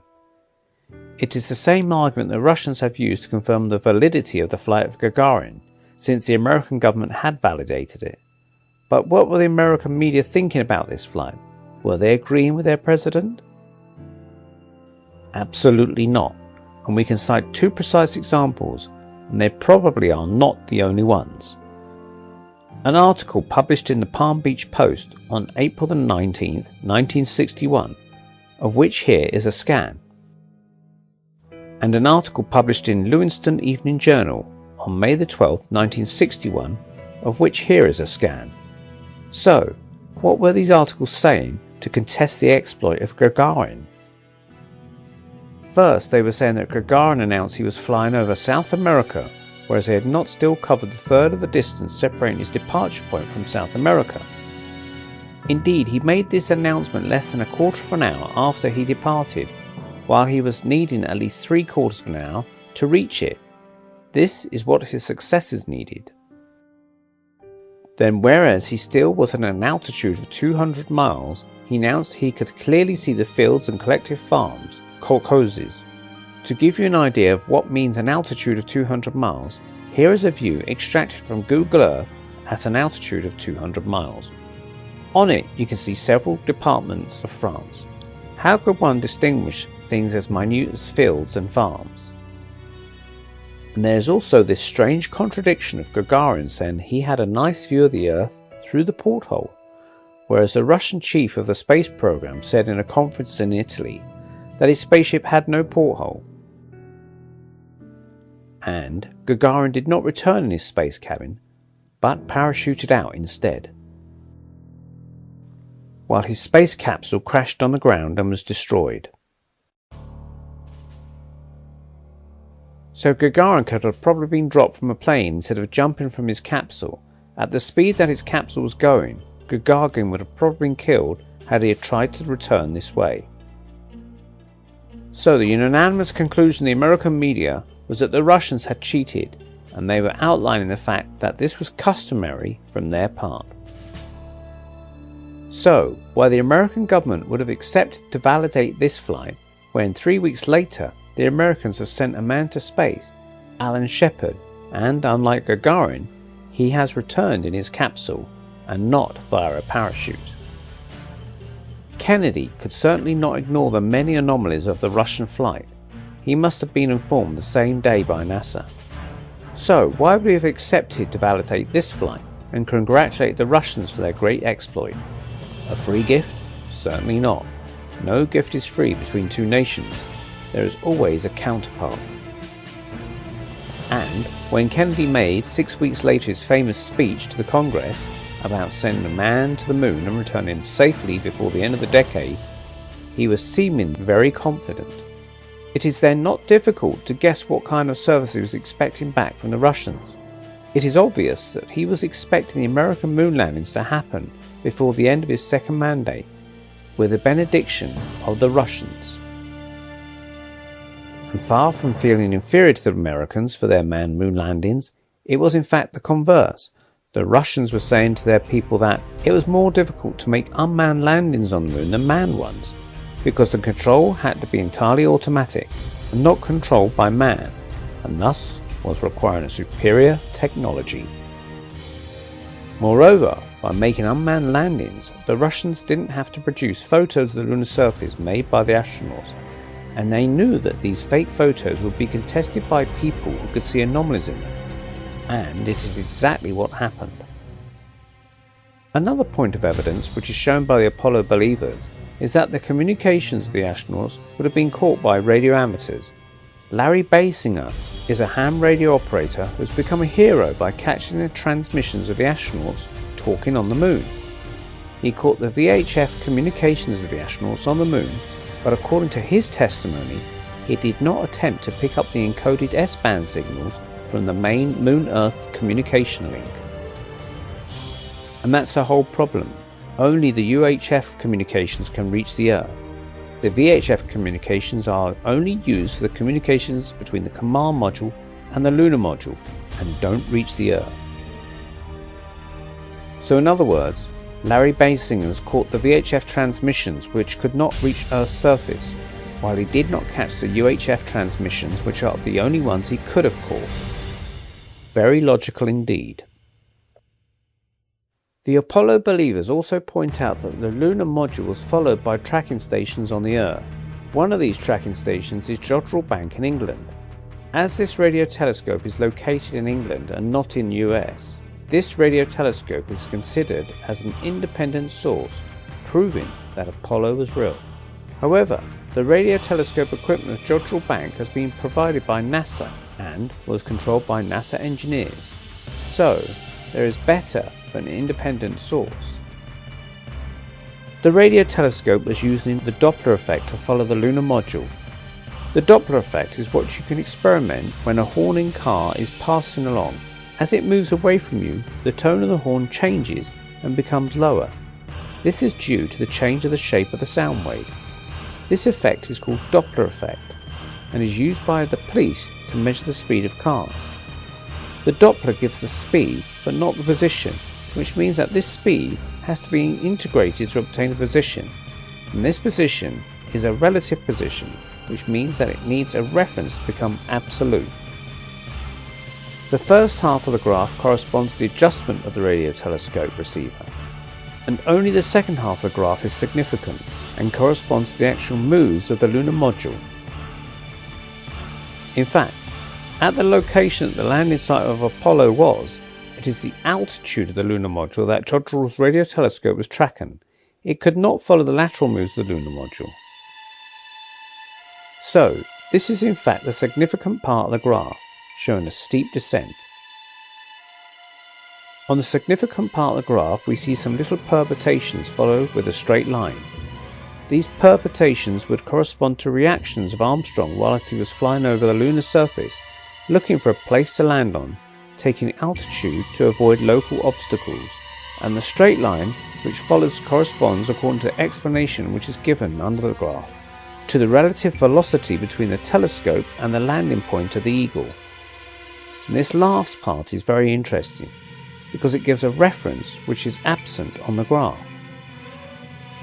There is no known data on the speed of the moon relatively to the Jodrell Bank at the time of the descent of Apollo 11.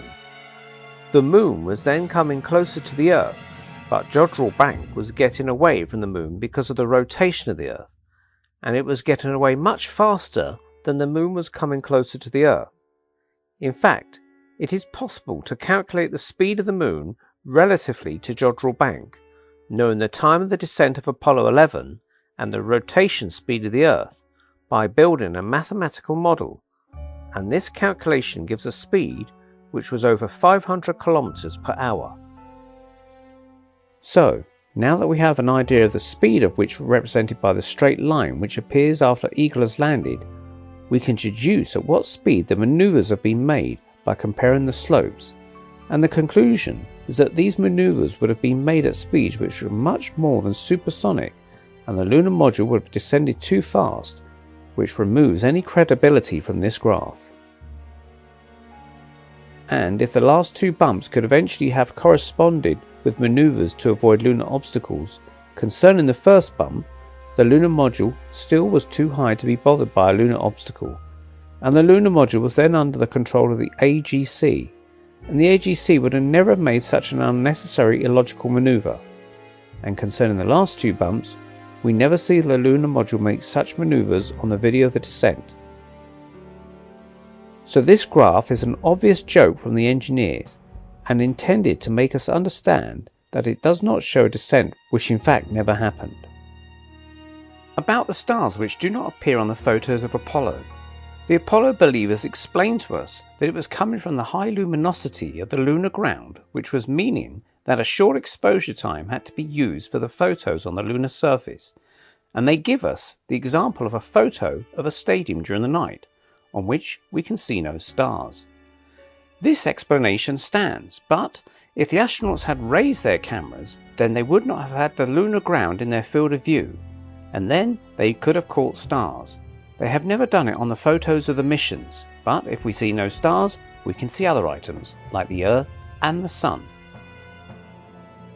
The Hasselblad camera used on the lunar surface theoretically had a 60mm lens, and was using a 70mm film, which gives an angle view of 60 degrees. There is a formula to calculate the angle of the view from the focal length and the film's height.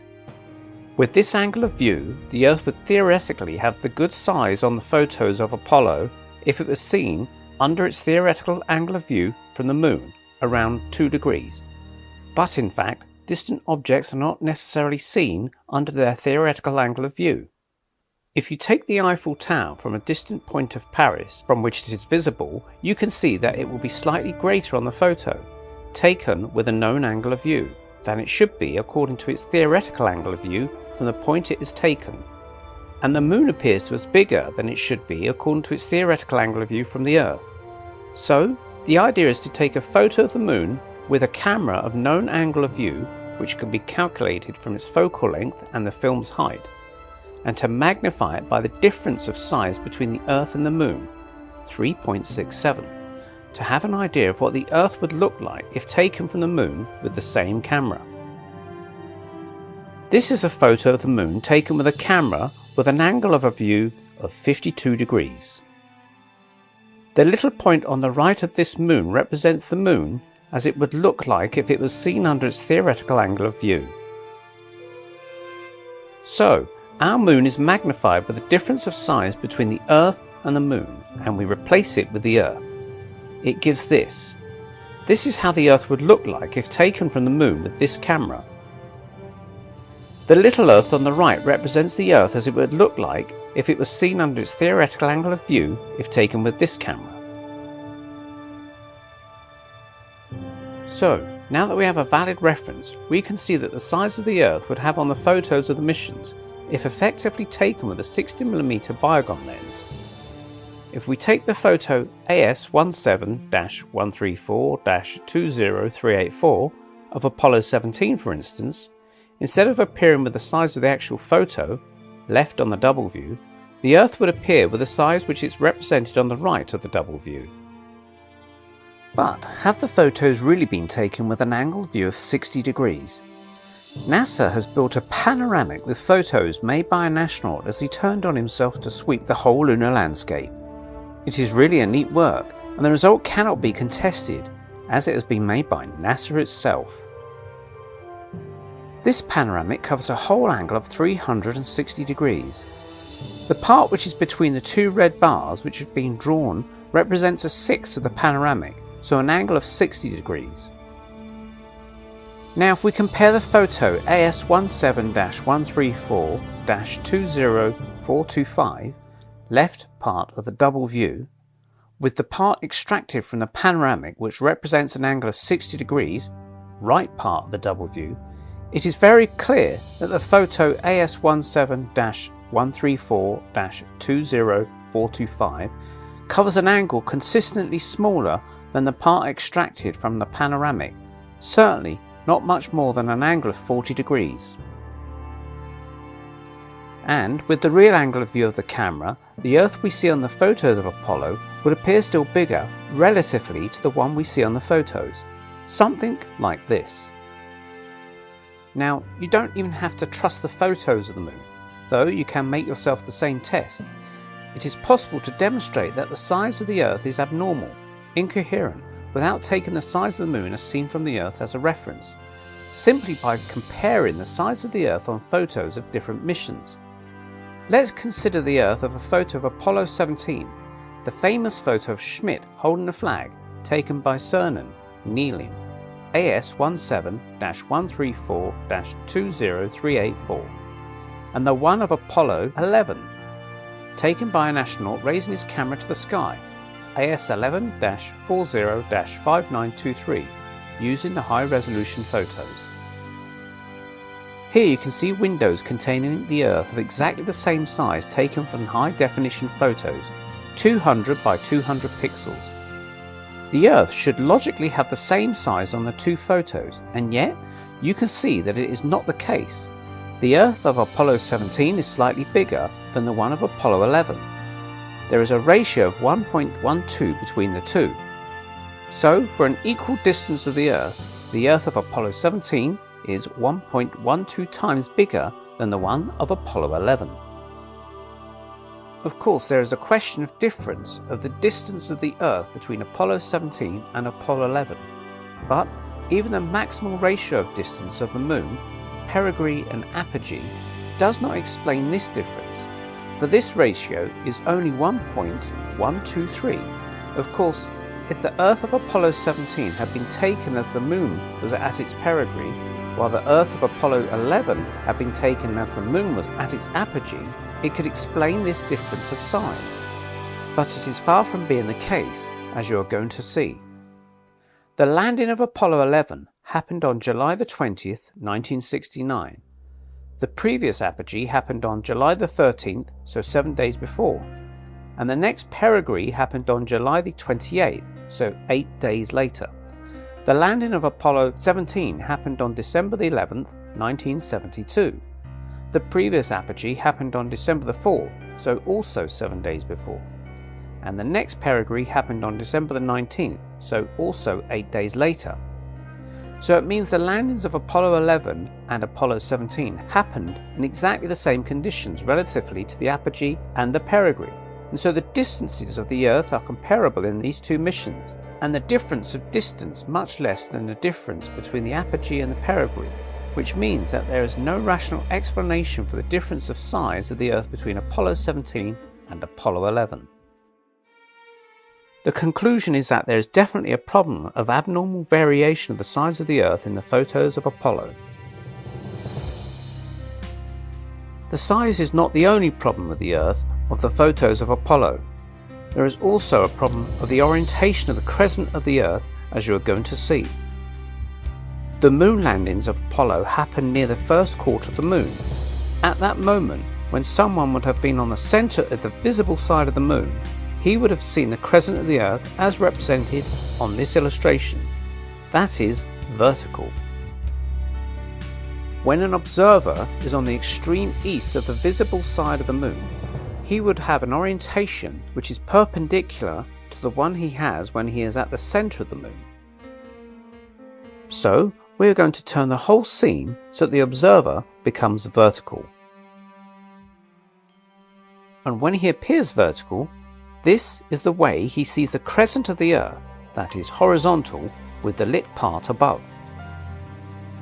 Besides, you'll notice that this is precisely the way that the crescent of the Earth appears when the Earth starts to appear in a photo of Apollo 11, taken with the 250mm lens, as the command module reaches the extreme east of the visible side of the Moon.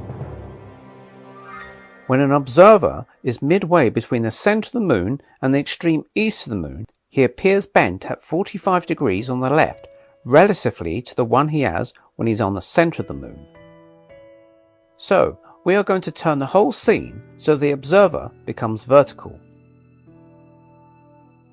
And when he appears vertical, this is the way he sees the crescent of the Earth turned at 45 degrees counterclockwise relatively to the horizontal position. It means that the way that the crescent of the Earth appears orientated on a landing depends on its location on the visible side of the Moon. And the way that the crescent of the Earth appears on the photos of Apollo 17 and Apollo 11 does not correspond with the location of these sites on the Moon. On these photos, the crescent of the Earth has an orientation which is close to the horizontal, while it should be closer to the vertical. It is completely wrong. We can see the Sun on the panoramic, but we cannot see the Earth, for it was too high in the sky, and it is not present on the photo which has been used for the panoramic. But we can see it on a photo, and we know that it was over the left of the South Massive.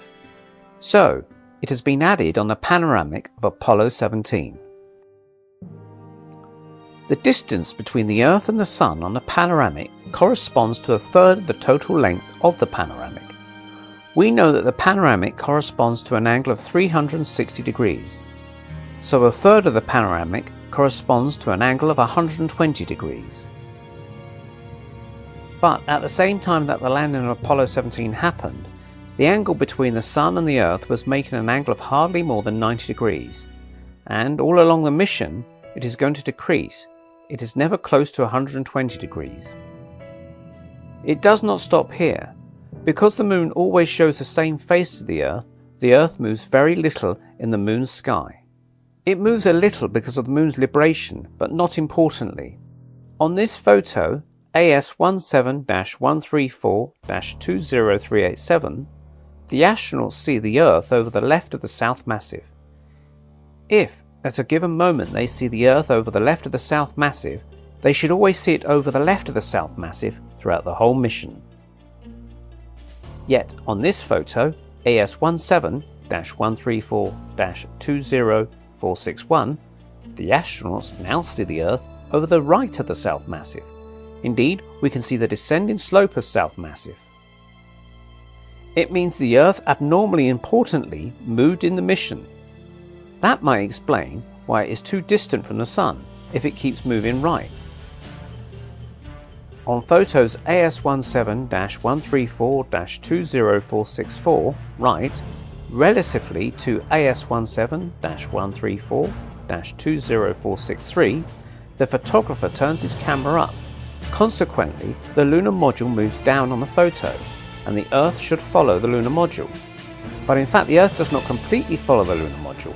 It moves up relatively to the lunar module. Yet we don't see how the photographer could manage that. For if he can move laterally, he can't move up, elevate himself in the air, and remain at the same distance from the lunar module, which has the same size on the two photos. On this double view, the photo AS17-134-20464 on the right has been corrected to put back the Earth at the position it should have had to be compatible with the photo of AS17-134-20463. That is, the Earth keep moving the same vertical position relatively to the lunar module. Now, if we cannot see any stars on the photo of Apollo, there is still one we can see, our Sun. The problem is the way that it appears is completely abnormal. This is a photo of the Sun taken in space on a close Earth orbit. On it we can see an imprecise contour of the Sun and very clear spokes. And this photo has been taken in Apollo 11 near the Earth, AS11-36-5293. We can see very clearly the spokes of the Sun. Now, This is a photo taken on the so-called moon of Apollo in Apollo 17, AS-17-134-20411. A very strange sun indeed, a neat contour and no spokes. And this photo has also been taken on the so-called moon of Apollo in Apollo 12, AS-12-46-6767. Again, a neat contour and no spokes. Also notice the size of this sun. Whoever thinks that this is the same sun has a serious problem with reality. It is very obvious that the sun that we can see on the photos of Apollo is not the real sun, but a big spotlight instead. Suspended spotlights were also used. And how to explain this photo of Apollo 11, AS11-40-5935, if there are not two sources of light? There is evidence that the sun moves in Apollo 17. The reflection of the sun on the visor of the astronaut should always have the same size and be at the same vertical position if he holds his head the same. The vertical position of the sun's reflection on a half-spherical surface depends on the inclination of the sun, and it's very unlikely that the sun's inclination would change in a short series of photos. On the photos AS17-134-20385 left and AS17-134-20475 right, the astronaut holds his head the same, but the reflection of the sun is bigger and higher on the second photo than on the first one, given the evidence that the sun has been moved between the two photos. It is closer on the second photo than on the first one. This is a photo of an astronaut taken in space in the close orbit of Earth. The reflection of the sun on the visor of the astronauts should always have this size. And now you're going to see another evidence that the sun moves on the photos of Apollo, and it is quite shrewd. On the photo AS15-82-11057, we can see two luminous reflections, lens flares, a small bright one close to the top of the photo and a lighter and bigger one underneath. And with these two reflections we can now obtain the direction of the sunlight by drawing a line going through the centres of these reflections. This photo has a sister, the photo AS15-82-11056. The photographer just turned his camera on the left to take this photo. This is visible by the identical foreground. Like on the other photo, the direction of the sunlight is obtained by drawing a line joining the centres of the reflections. In order to study these reflections, the best is to make a panoramic with the two photos. The centre of the sun is at the intersection of the two lines of reflections, and that's the problem. This intersection is much above the upper edge of the photo when the sun should normally be just above this edge. It would put the sun too far from the small brilliant reflections, more than the height of the photo. The only possible conclusion is that the spotlight which lights the scene has been moved between the two photos. The case you have seen is not isolated, it is repeated along the missions. Here in the photo AS16-108-17729 we can see two lens flares. We can deduce the direction of the sun by drawing a line which passes across these two lens flares. And on its sister AS16-108-17730 we also can see two lens flares, and we can also deduce the direction of the sun by drawing a line which passes across these two lens flares. Now, if we make a panoramic with the photo AS16-108-17729 and AS16-108-17730, and we draw the lines which join the lens flares, these two lines should meet at the centre of the sun, just above the upper edge of the photo. But we can see that it is not all the case. These two lines meet much too high, far above the upper edge of the photo. The only possible conclusion is that the spotlight lighting the scene has been moved between these two photos.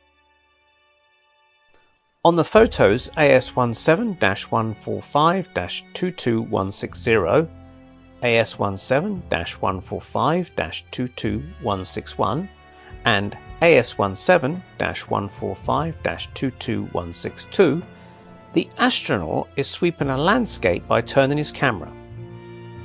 This is a panoramic reconstituted with these three photos.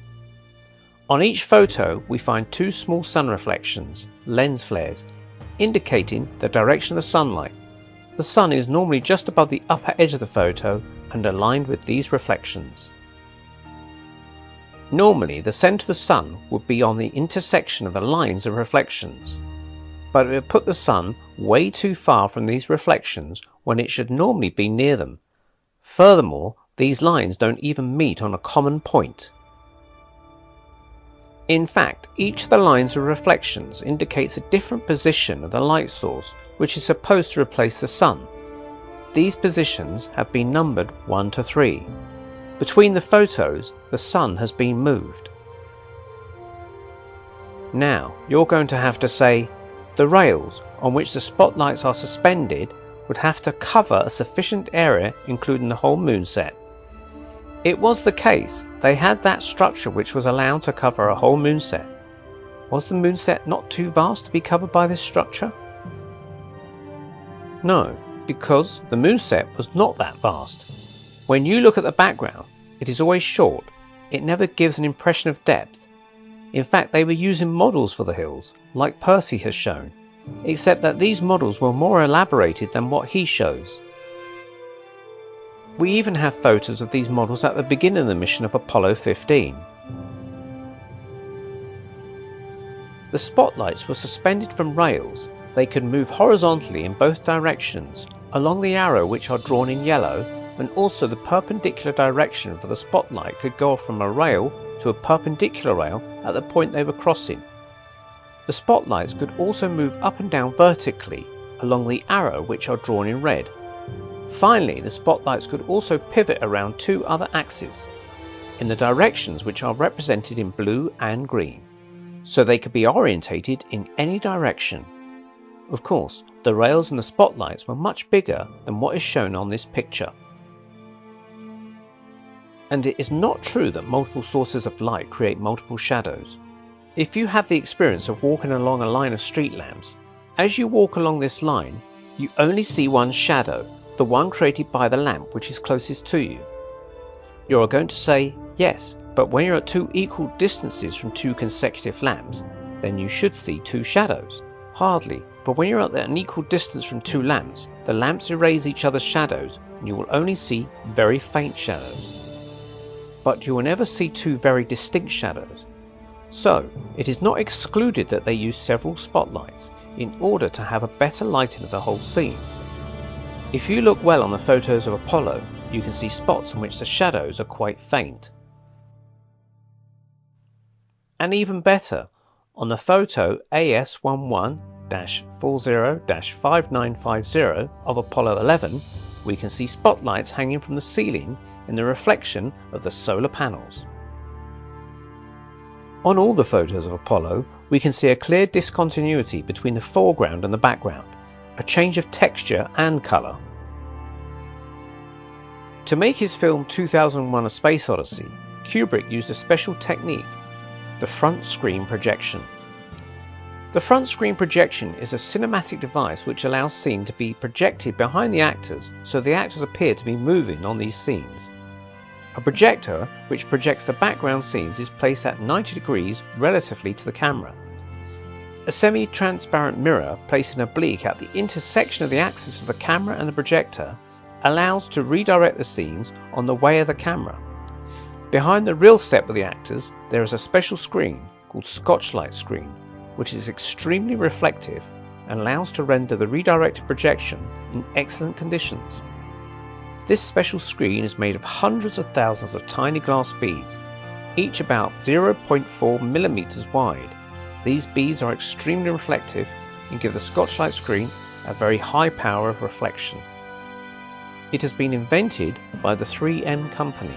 In order to create his desert backgrounds for his scenes with the AIDS, Kubrick sent a photographic team to Spain to shoot 8x10 Ektachrome slides.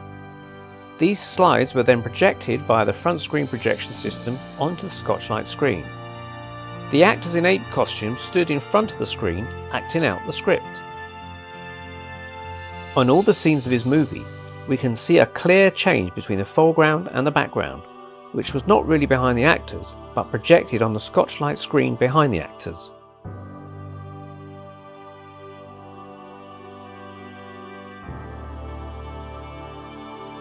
The same technique was used to create the fake backgrounds behind the actors who were impersonating the astronauts. In fact, the moon set was not that vast. The fake background which was projected behind the moon set was making it look much greater than it really was.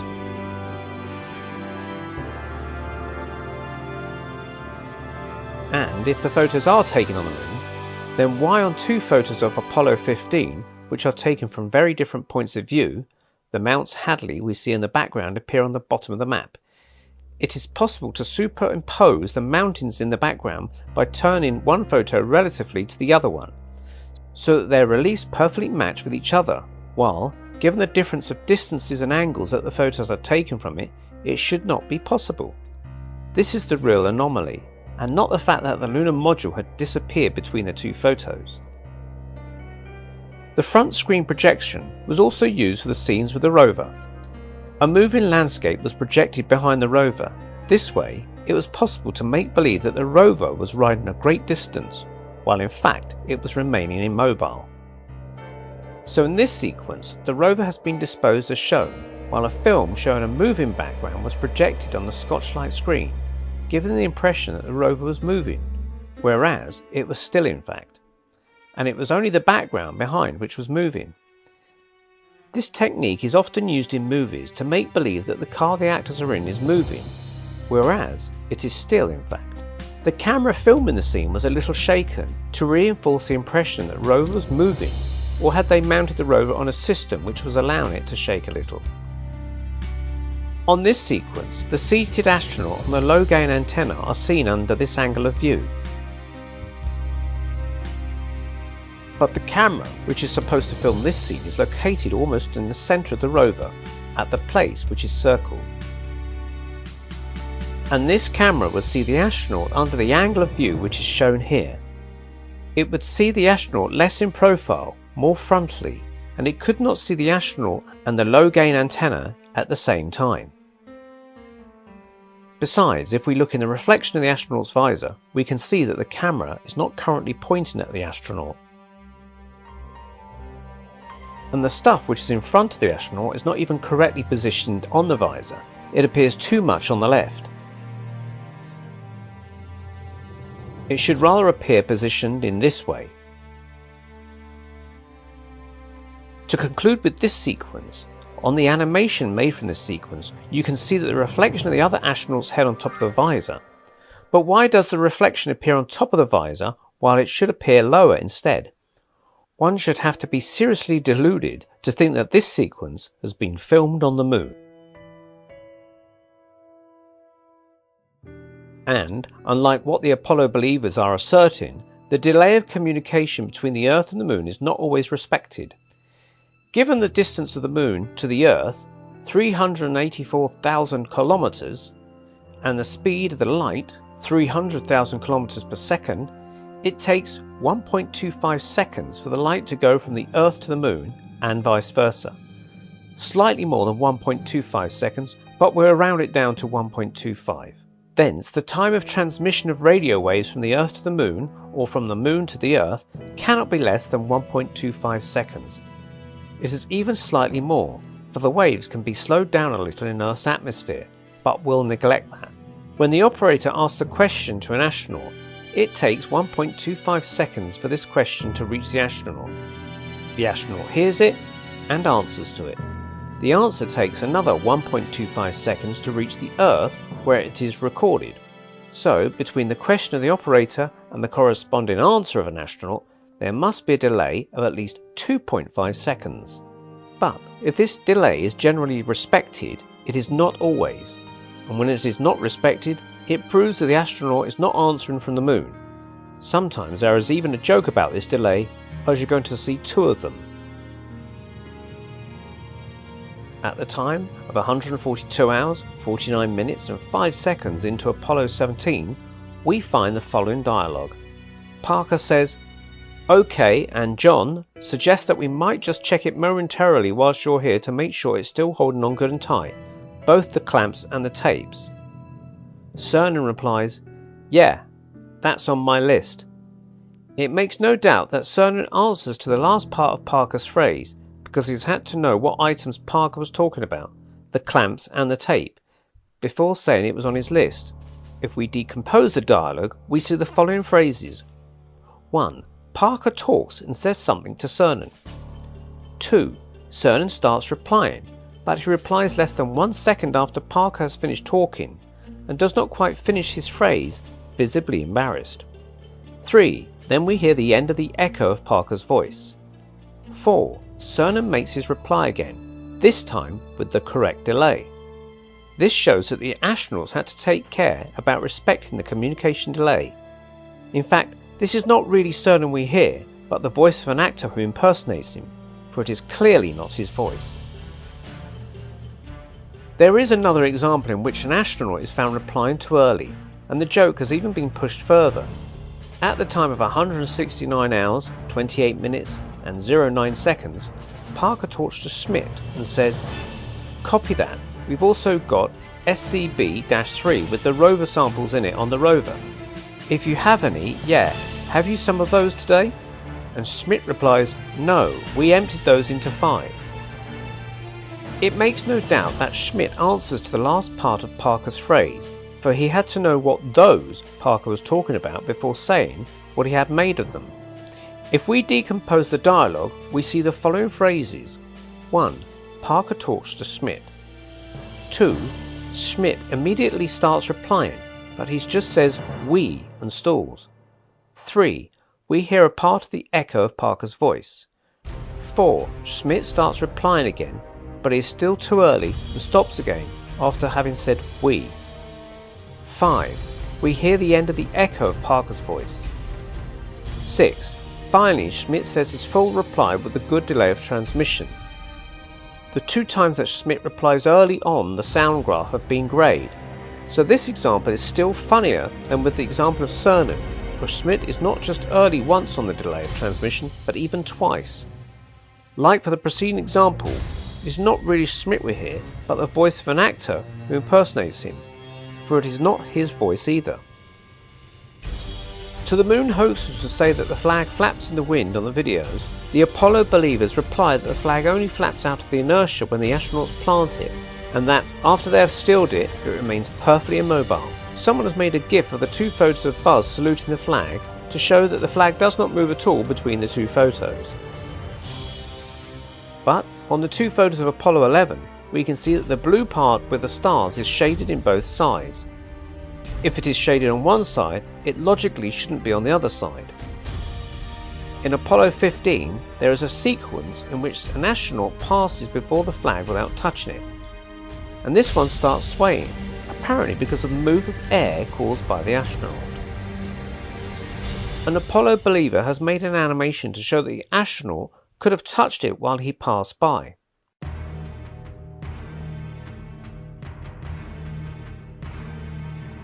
However, the flag of his demonstration is more turned than the flag of the video of Apollo 15, which shows that he has cheated.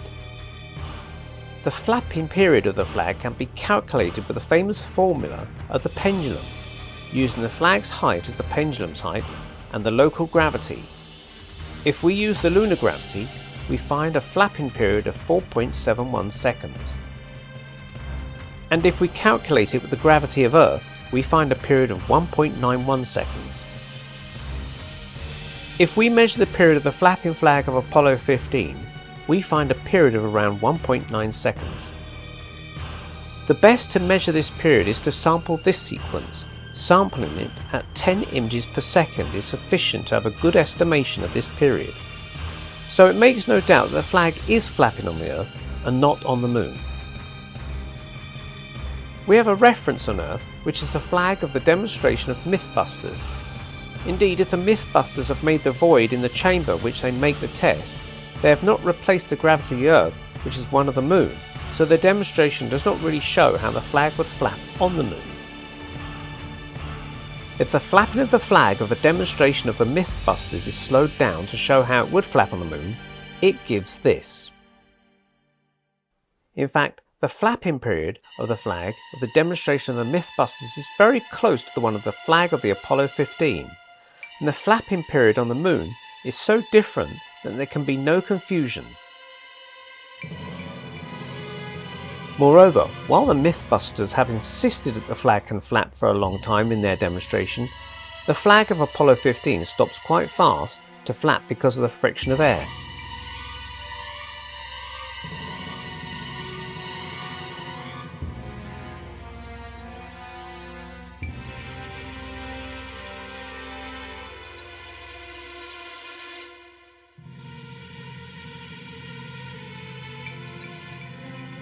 The Apollo believers also show the demonstration of the hammer and the feather as a proof that it is made on the Moon.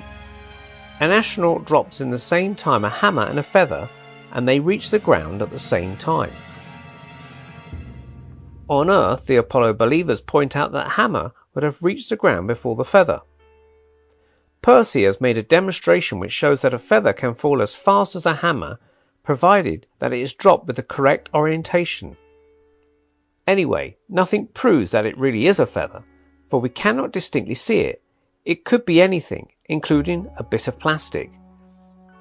In fact, what would really prove that these two objects really fall on the Moon would be that they fall according to the lunar gravity.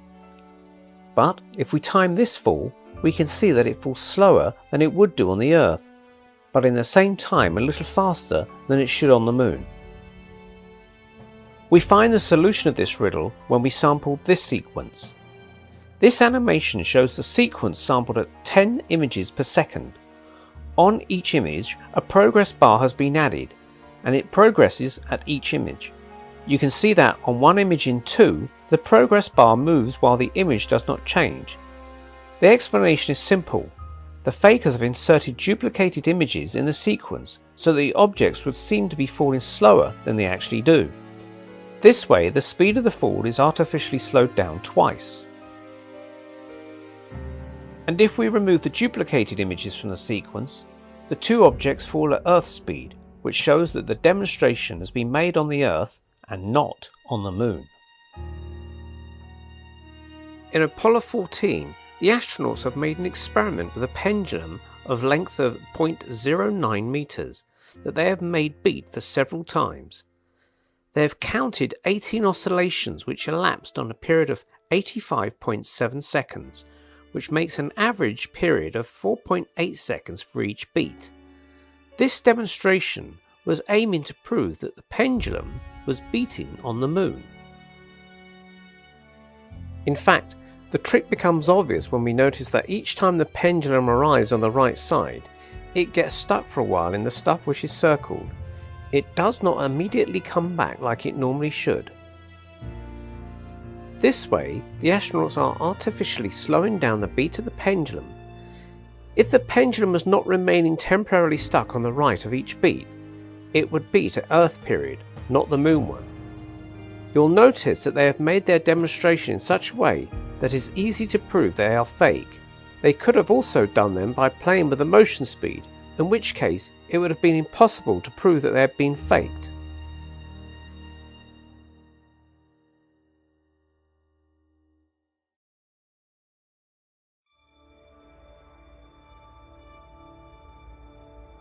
And there are plenty of sequences in the videos of Apollo in which we can see the objects fall too fast on the Moon, like in this sequence in which Schmidt pours lunar dust into a bag that Cernan is holding, missing the bag, and the dust falls on the ground. If we time the fall of the dust, we can see that it falls at Earth speed and not the Moon one. A demonstration which is perfectly hilarious is a demonstration of the free falling bag. An astronaut throws up a bag and this one falls down relatively slowly.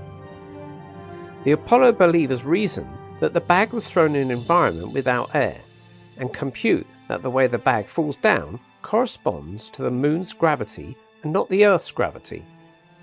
But it is perfectly ridiculous, for if it falls down slowly, it's just because it's slowed down by the friction of air. Of course, the Apollo believers claim the bag has been leaded, but it's not absolutely the case. It's a perfectly normal bag, absolutely not leaded, and it falls down like a normal bag does on Earth. Now, the Apollo believers will say that even if the bag is not leaded, it cannot be proven it is not falling on the moon, for it is still falling at a slow speed. In fact, yes, it can be proven. It can only be falling on the Earth and not on the moon. Indeed, look at the way the astronaut is throwing the bag. He gives a rotation to the bag. If the bag was really falling on the moon, as there is no air to counter this rotation, the bag would keep this rotation to the end of its fall. Instead of this, you can see that the rotation of the bag stops before it has finished its fall, because this rotation has been countered by the action of air. And you can also see that the bag, instead of following a parabola like it should, ends its fall vertically. This undeniably proves that the bag is thrown on the Earth and not the moon. The Apollo believers also consider the video of the Grand Prix of Apollo 16 as a proof that has been made on the moon, for according to them, the dust which is ejected behind the wheels of the rover follows a perfect parabola. They must not have observed how the dust which is ejected behind a buggy on Earth behaves, because it also follows a parabola. It is not possible to compute this parabola, for it does not only depend on the gravity, but also unknown parameters, such as the force that the dust is ejected with. And on Earth, the resistance of air has an influence which is variable according to the weight of the ejected particles of dust. The lighter the dust and the longer the parabola will follow. And on this image extracted from the video, the dust cloud we see is not exactly a perfect parabola. And how could the hole we see through this dust be created, when we can even see the assimilate through this hole? In fact, not only this sequence does not prove that it's been made on the moon, but it even proves the contrary. We are going to get interested in the moment that the lunar rover turns back after having ridden in the direction of the lunar module. The dialogue explains that the rover would have ridden at a speed which was not over 10 kilometers an hour during 25 seconds, which makes it little less than 70 meters. On the other hand, the lunar module is said to be at 800 meters away at that moment. So when the rover turns back, it is at less than 70 meters from the astronaut who takes the video, while the lunar module was at more than 10 times further away. And yet we have the feeling that the rover is very close to the lunar module when it turns back. The lunar module should definitely be farther in the background. Place an item at 70 meters from you and another at 800 meters from you, and you'll see if they look that close to each other. If we put the rover with the astronaut on it close to the lunar module, knowing their dimensions, this is what it will give. The rover looks rather small compared with the lunar module, but this is when they are close together. On the video, when the rover turns back, it is less than 70 meters from the astronauts who takes the video, while the lunar module is 800 meters away. It means that the lunar module is more than 11 times farther away than the rover. So if we reduce by 11 the size of the lunar module to show how it should appear relatively to the rover, this is what it gives. Now the lunar module is consistently smaller than the rover. And if we make the rover pass before the lunar module, knowing that they are almost at the same height on the video, this is what we should see. The lunar rover manages to completely hide the lunar module. In reality, the lunar module, being much farther away in the background, should not appear so close to the lunar rover when it turns back, but should appear higher on the image of the video. And that's not all. The lunar module we see in the video looks very strange.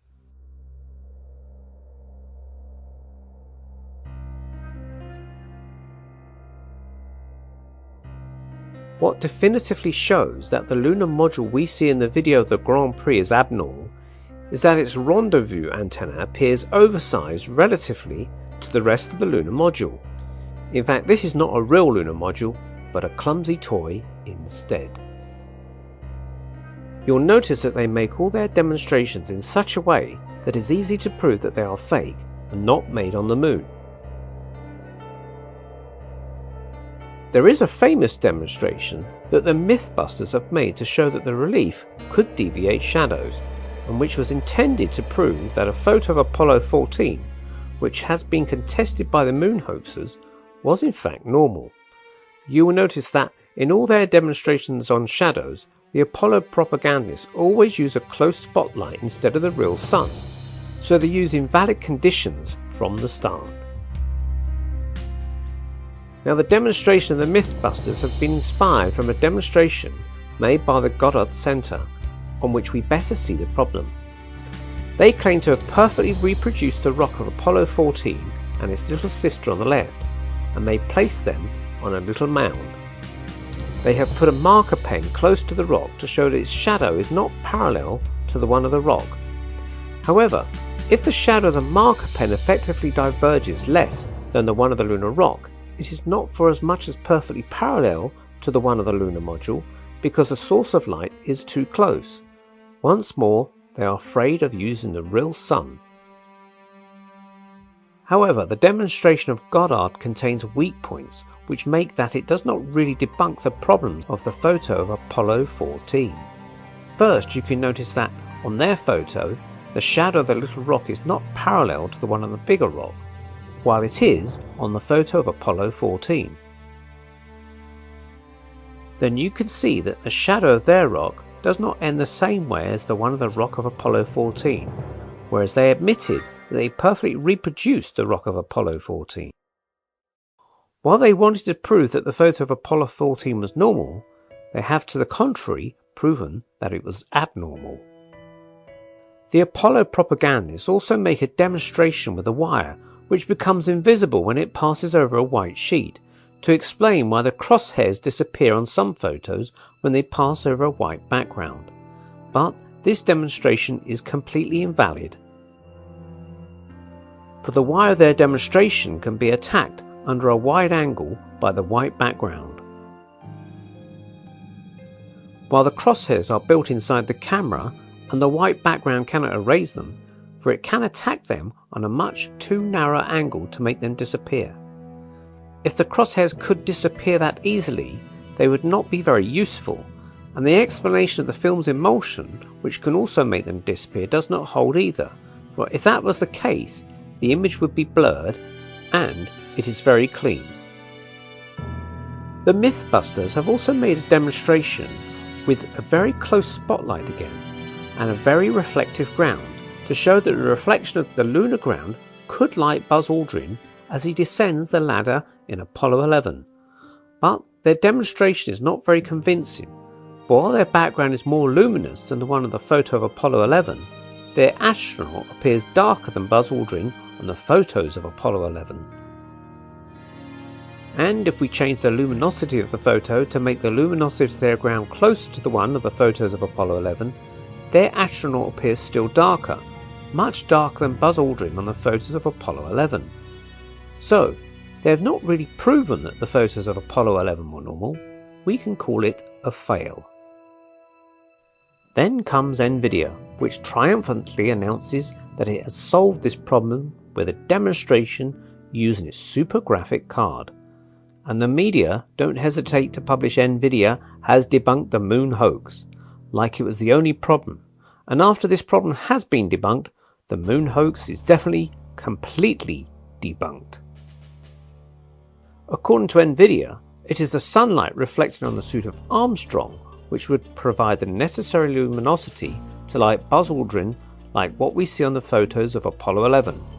So, according to NVIDIA, the suit of Armstrong could work like a mirror. And with the assumption of NVIDIA, it has made a brilliant demonstration with its super graphic card showing that it contained the same result as on the photos of Apollo 11. But the assumption that the astronaut's suit could reflect the sunlight like a mirror is outright wrong. If it could reflect the sunlight this way, then this astronaut, which is frontally taken in space with the sun in front of him, would send back so much light that it would be impossible to photograph it. And if it is true that Armstrong's suit can reflect light so that it can light Buzz Aldrin like what we see in the photos of Apollo 11, then why does he appear so dark on the video which films him while he descends the ladder? As dark as Armstrong when he himself descended the ladder.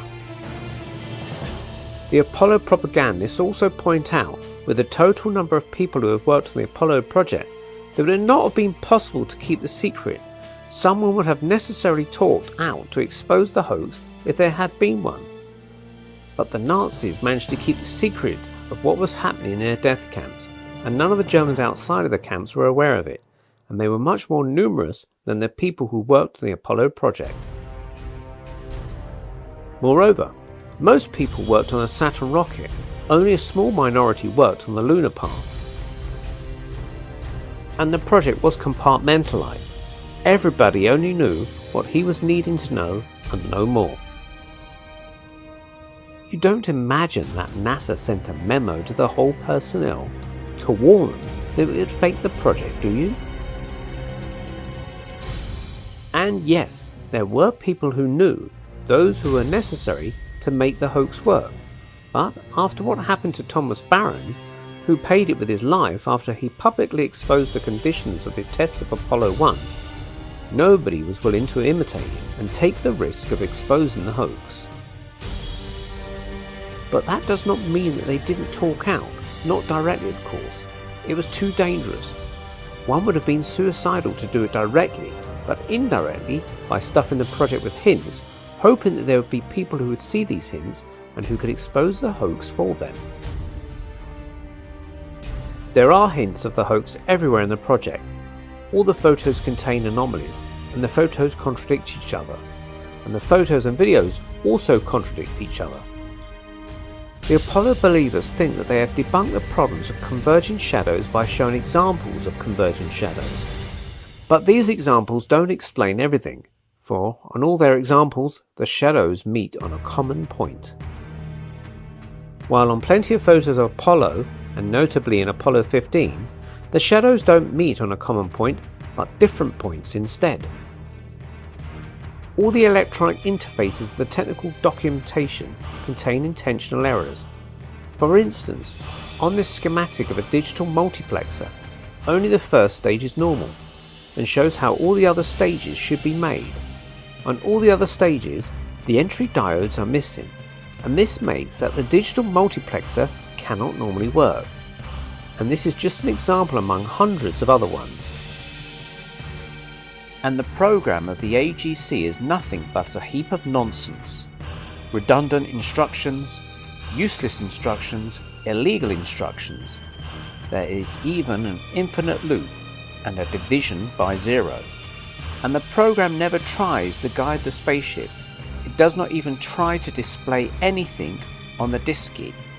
The jokes are not only in the comments that everybody can understand, they are also in the program code that not everybody can understand. The lunar module could work with fantasy comments and a serious code, but it cannot work with a fantasy code. This program shows the art of writing plenty of code, which does absolutely nothing. All the programs of the AGC are available online, like this program, the ignition routine, baptized Burn Baby Burn, which does nothing apart from setting the engine on.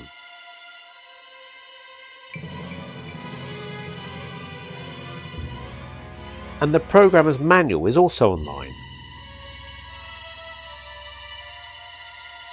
It allows to have the full description of the instruction set of the AGC,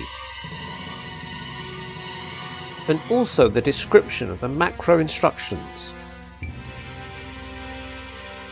With this manual, an experienced programmer can read the program of the AGC and understand what they do. And there are such experienced programmers amongst the moon hoaxers. For the serious moon hoaxers, not the flat earthers of course, of believers of other nonsense, are among the most educated people, unlike the propaganda wants to make believe. And about the astronauts, they have also been forced to lie? They don't seem so. They seem sincere when they say they walked on the moon and outraged when accused to lie. For the astronauts, it has not been necessary to threaten them not to admit they did not walk on the moon, for another method was used for them.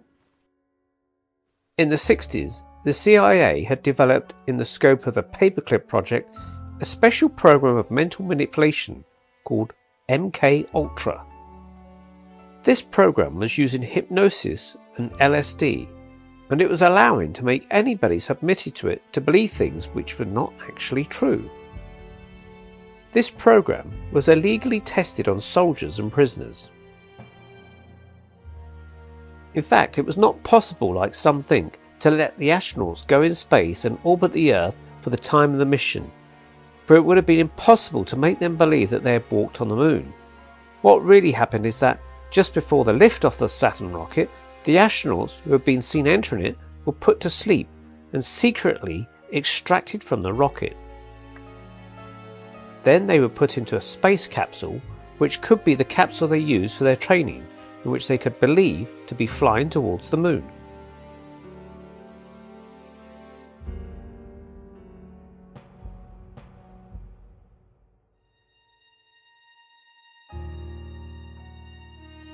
Then they were submitted to the mind manipulation program to make them believe they were walking on the moon.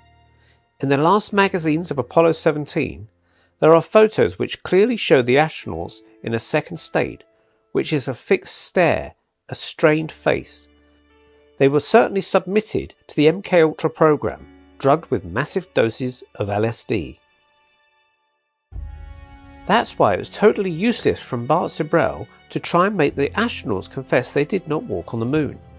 You cannot make someone confess something when he really believes in it. All he reaped was violent reactions from the astronauts, which contributed to make believe that they were not lying, and that Bart Sibrel was trying to extort from them an imaginary confession. Bart Sibrel had it all wrong. The right manoeuvre was not to accuse the astronauts of lying, but to pretend to believe them when they said they landed on the moon and walked on it, be nice with them, and ask them information about how they went to the moon, landed on it and lived on it. For you could then show that what they said is total nonsense. Like Alan Bean, who, when questioned about the Van Allen belts that he is supposed to have gone completely through, was not even known their existence, and could not report any of its effects, while astronauts who have gone close to them but without entering them have reported very special effects, like shooting stars before their eyes. Or Alan Bean explaining that they could stand the extreme heat inside the lunar module because they were provided with a cooling system powered by batteries, which is a total ineptitude, for first air conditioning could not work on the moon, and then batteries would not last long if they were not kept charged.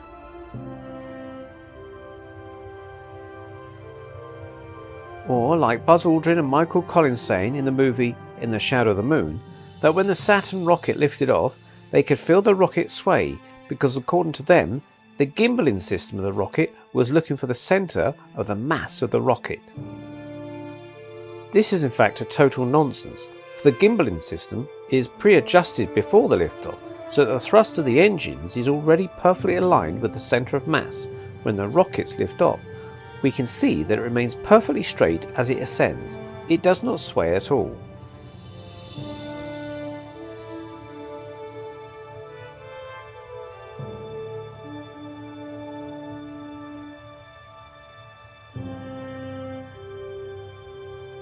And all along the flight, the gimbaling system is continuously adjusted so that the thrust remains aligned with the centre of mass and the rocket never sways. If the gimbaling system was not already adjusted at liftoff, it had to look for the centre of mass as the rocket ascends. As the astronauts of Apollo 11 suggest, the rocket would be so unstable that the gimbaling system would not even have the time to find the centre of mass of the rocket, and the rocket would crash shortly after the liftoff. In the same movie, Cernan said that he descended a slope on the moon with the rover at a speed of 17 km per hour, which he asserted was the greatest speed ever recorded on the moon. But we can wonder how he could be so precise, for the speed indicator was rather small and graduated from 5 to 5. It was not displaying the units of speed. And what shows that he is making that up is the dialogue of Apollo 17, They explicitly say that the record speed coming downhill was 14 to 15 kilometers per hour. And in the same movie, Michael Collins observes the lunar module which is coming back at the command module and describes it as a small golden insect which progressively grows.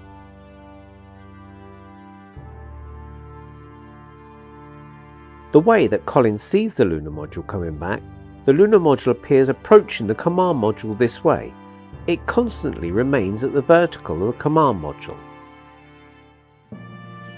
But in fact the lunar module should not approach the command module this way, but this way along a parabolic trajectory. It should pass over it and arrive on the orbit of the command module a little ahead of it.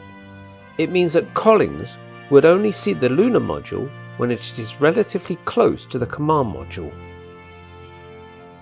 The astronauts like Armstrong in a public presentation also often talk about piloting the lunar module like a helicopter by pitching it. The movies which show the lunar module flying over the lunar surface make the same mistake. In reality, the flight of the lunar module over the lunar surface has absolutely nothing to do with the flight of a helicopter. When a helicopter moves forward, it bends its main blades, which generates two air forces. The vertical one allows to sustain the helicopter in the air, and the second one allows a horizontal move of the helicopter. The speed that the helicopter is moving forward depends on the slant of the blades. But in the void of the moon, there is no air to provide a force which would counter a lateral move of the lunar module. If the lunar module was pitching and was being pushed by its main engine, as there is no force to counter the horizontal move of the lunar module would constantly accelerate and would very rapidly reach a speed which would be incompatible with looking for a spot to land on. That means that the lunar module cannot absolutely behave this way to move over the lunar surface. In fact, when the lunar module is flying over the lunar surface, it must be vertical so that the main engines counter the lunar attraction, and it must move by using its lateral thrusters, even if the lateral thrusters are less powerful than the main engine, as there is no force to counter the lateral move of the lunar module. They are also able to reach any speed. The only difference with the main engine is that they will take more time to reach a given speed, but they will also manage to reach it, whatever this given speed is. In fact, to move in one direction, the corresponding thrusters must be fired, but not permanently. If the lateral thrusters were permanently fired, they would indefinitely accelerate the lunar module, which could reach a very important speed, also incompatible with looking for a spot to land on. The lateral thrusters must only be fired the necessary time to reach the desired speed. Once the desired speed is attained, they must be shut off, otherwise they will continue to accelerate the lunar module. In order to stop the lunar module, the opposite thrusters must be fired, and only the necessary time to stop the lunar module. As the lateral thrusters could not be throttled, and the accuracy of their commands was rather rough, it was probably not easy for the lunar module to attain a total immobility. When Charlie Duke was interviewed by James May and asked how they were managing to orientate themselves with the rover and find their way back to the lunar module without a magnetic compass, Charlie Duke answered that they just had to follow the rover's tracks back to the lunar module. Charlie Duke was not even knowing that the rover was equipped with maps circled in red on this close-up of a photo of Apollo 15, and a solar compass circled in green on the same close-up. And if they were following the rover's tracks to go back to the lunar module, how were they doing when their circuit was making a loop, like in the EVA of Apollo 16, and they were not coming back the way they went? In his article, Tales about the Lunar Module Guidance Computer, Don Iles says this about the 1202 alarm. On board, Aldrin saw the prog light go on and the display switched back to the verb 06 noun 63. He quickly keyed in verb 5 noun 9. Alarm code 1202 appeared on the disk key. But in the video, hear Buzz Aldrin tell the story of the first lunar landing. Buzz Aldrin explains that when the 1202 alarm happened, the lines of the display were suddenly blanked by the alarm. It is strange that Buzz Aldrin does not remember what he had to do to make the code of the alarm appear on the display of the disk key. In fact, there were two astronauts who seemed to have doubts, unlike the other astronauts. It was Neil Armstrong and Pete Conrad. They could only have doubts, not certitudes, for they had been submitted to the MK Ultra program like the other astronauts.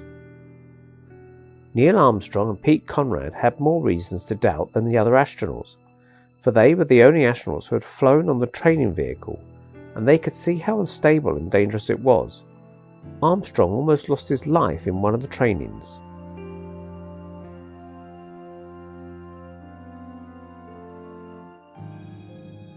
In the movie In the Shadow of the Moon, Neil Armstrong was the only astronaut of the still living astronauts who refused to participate in the movie.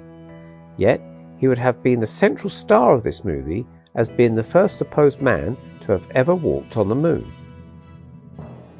In 2012, a surgical operation was performed on Armstrong, a heart bypass, in fact a rather common operation which almost always succeeds. He did not directly die from this operation, but from very bad post-surgical care. Some people felt very indignant about this bad post-surgical care and said a hero like Armstrong was deserving better, and even outright accused the doctors of having killed Armstrong. Wouldn't someone like Armstrong, considered a national hero, have deserved a better surgical care? Von Braun is generally considered the father of the Apollo program, and nobody doubts that Apollo would not have existed without him. He is believed to have fathered the program of the V-2 rocket, this destruction weapon that the Nazis were hoping that would change the fate of the war. But in fact, the truth is that von Braun was in fact a mediocre engineer, and he didn't make brilliant studies. He is not the real father of the V-2 rocket. He used the competencies of engineers who are much more talented than him, in particular an engineer by the name of Schroeder. But unlike von Braun, Schroeder didn't have the favour of the Nazi regime, for he was not a Nazi, and he had never joined the Nazi party. There is no known photograph of him, like he had to remain hidden. On the other hand, von Braun was a Nazi dignitary, here, close to Himmler. So it was not difficult for him to attribute to himself the merit of the V-2 program, for the Nazi government was certainly preferring a good Nazi to be the father of this program rather than someone who refused to join the Nazi party. While von Braun was taken to the US immediately at the end of World War II, and even before, Schroeder was held prisoner for several years after this war.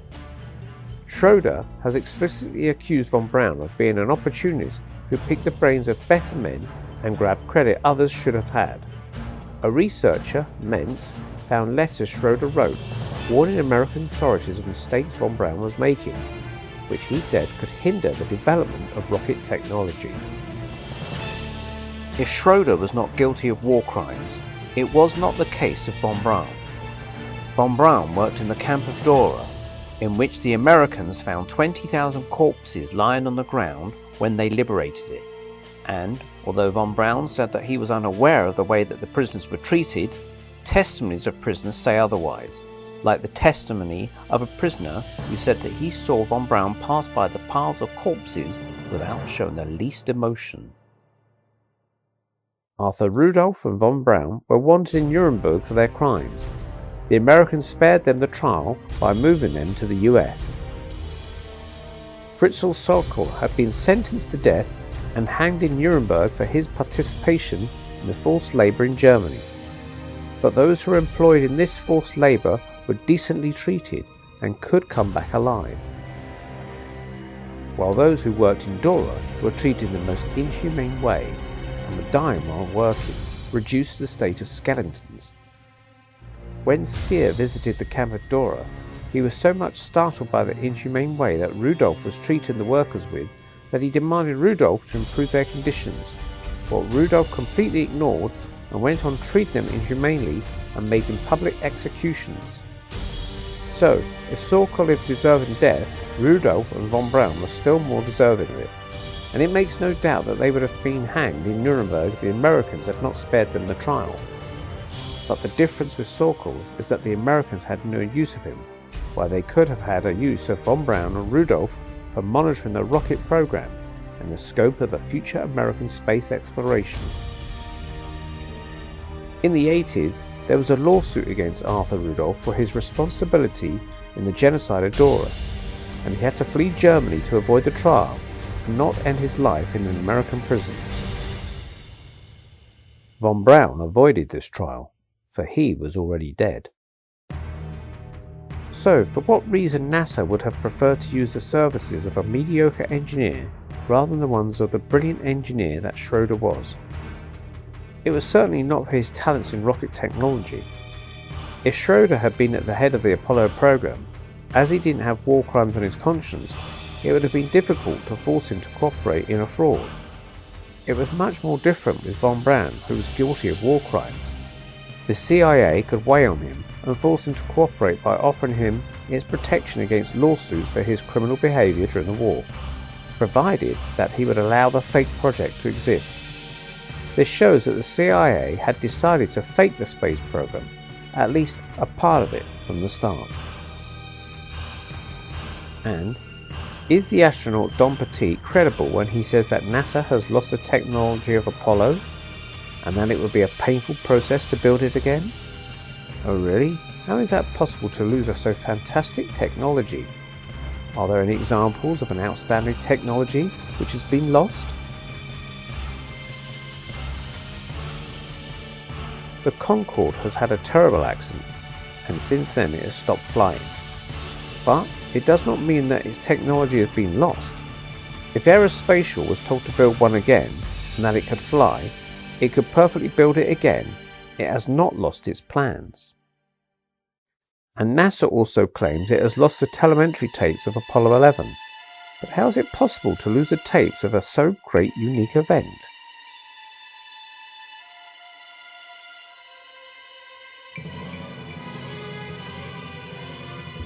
The Wright brothers had to make many tests and broke many planes before managing to make their plane fly in a safe way, which allowed the development of aviation. Ariane had many fails before managing to put a satellite in orbit, but once it managed to learn the technique, it almost always managed to put them in orbit. But Apollo 11 would have managed to make a lunar module land on the moon at the first attempt, though it had never been tested before. The tests on Earth were only consisting in making a training vehicle fly over the ground at low altitude and relatively low speed, and moreover with a computer which had multiple alarms. It is simply not credible, even if the lunar module and the AGC had been normally conceived. And the most improbable scenarios are produced in the mission, like Buzz Aldrin allowing the lunar module to lift off by changing a broken circuit breaker with a felt-tip pen. Oh really? A felt-tip pen? Couldn't they have been provided with a screwdriver to do the job?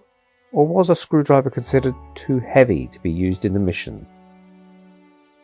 And the most ironic is that the circuit breaker which had to be changed was close to two other circuit breakers which were found to be in the up position. So, if an astronaut brushed the command panel with his backpack and broke the circuit breaker, if he set these circuit breakers to the up position, it is more than obvious that he also set the engine arm circuit breaker, which was just close to them, to the up position, and it had to be in that position for the liftoff. So in fact it appears that the circuit breaker was already in the correct position, and thence Buzz had nothing to do to allow the liftoff. So this comedy with a felt-tip pen was just for show. And the missions are filled with miracles. When the rover was deployed from the lunar module, it almost was a naked chassis.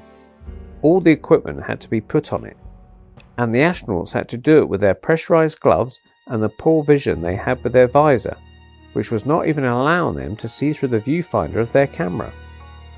We don't see them do all the work on the videos, which would have helped us to believe that they could do so an improbable work. No doubt that they benefited from a magical help, operators making the job for them on the fake moon set. And couldn't have they found a more practical system to adjust the ASLEP's antenna than a water bubble which got stuck in Apollo 17?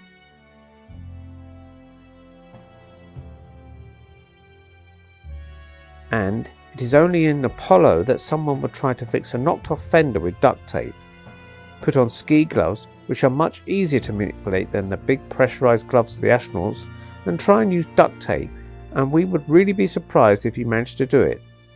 And the way we see the astronauts do it on the video, it would be surprising that it could work.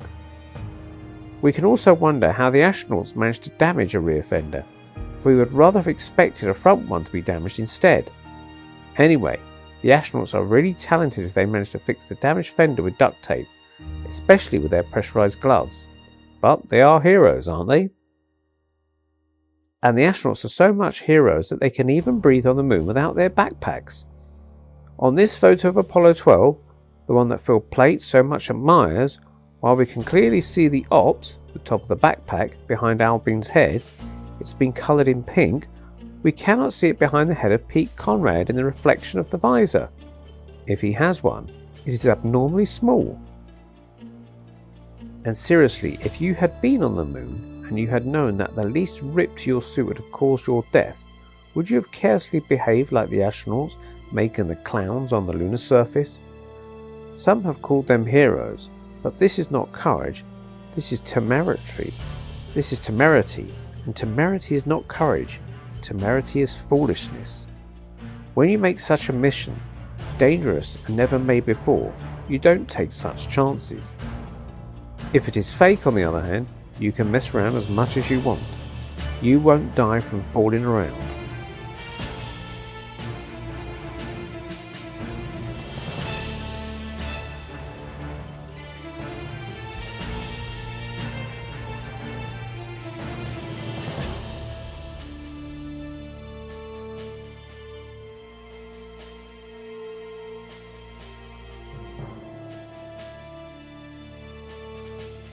And is this astronaut's suit we see on a photo of Apollo 16 really suited for the very hard conditions on the moon? And frankly, on this photo of Apollo 14, is this really lunar dust, the thin dust that Armstrong had talked about? Kennedy had decided that men would land on the moon before the end of the decade, and although the engineers tried to make him understand that it was not possible to make it in so short a time, if ever it was possible, they were left no choice. If it could not be done for real, then it would be fate, whether they liked it or not. And woe to anyone who would try to expose the hoax. The goal was too important to allow anyone to make it fail. So the hoax went on, and when the astronauts walked on the so-called moon, everybody saw it on television. And it had to be true, for people could see it on television. And when some people started to doubt these miraculous landings, the propaganda went into full gear to counter these doubts with so-called proofs, lousy demonstrations, and simplistic arguments. And to those who say that if Apollo had been fake, it would have already been exposed by now, we'll remind them that more than 1 century after Galileo's death, his heliocentric theory was still banned and considered false. The truth often follows a long and tortuous path, but it always finds its conclusion.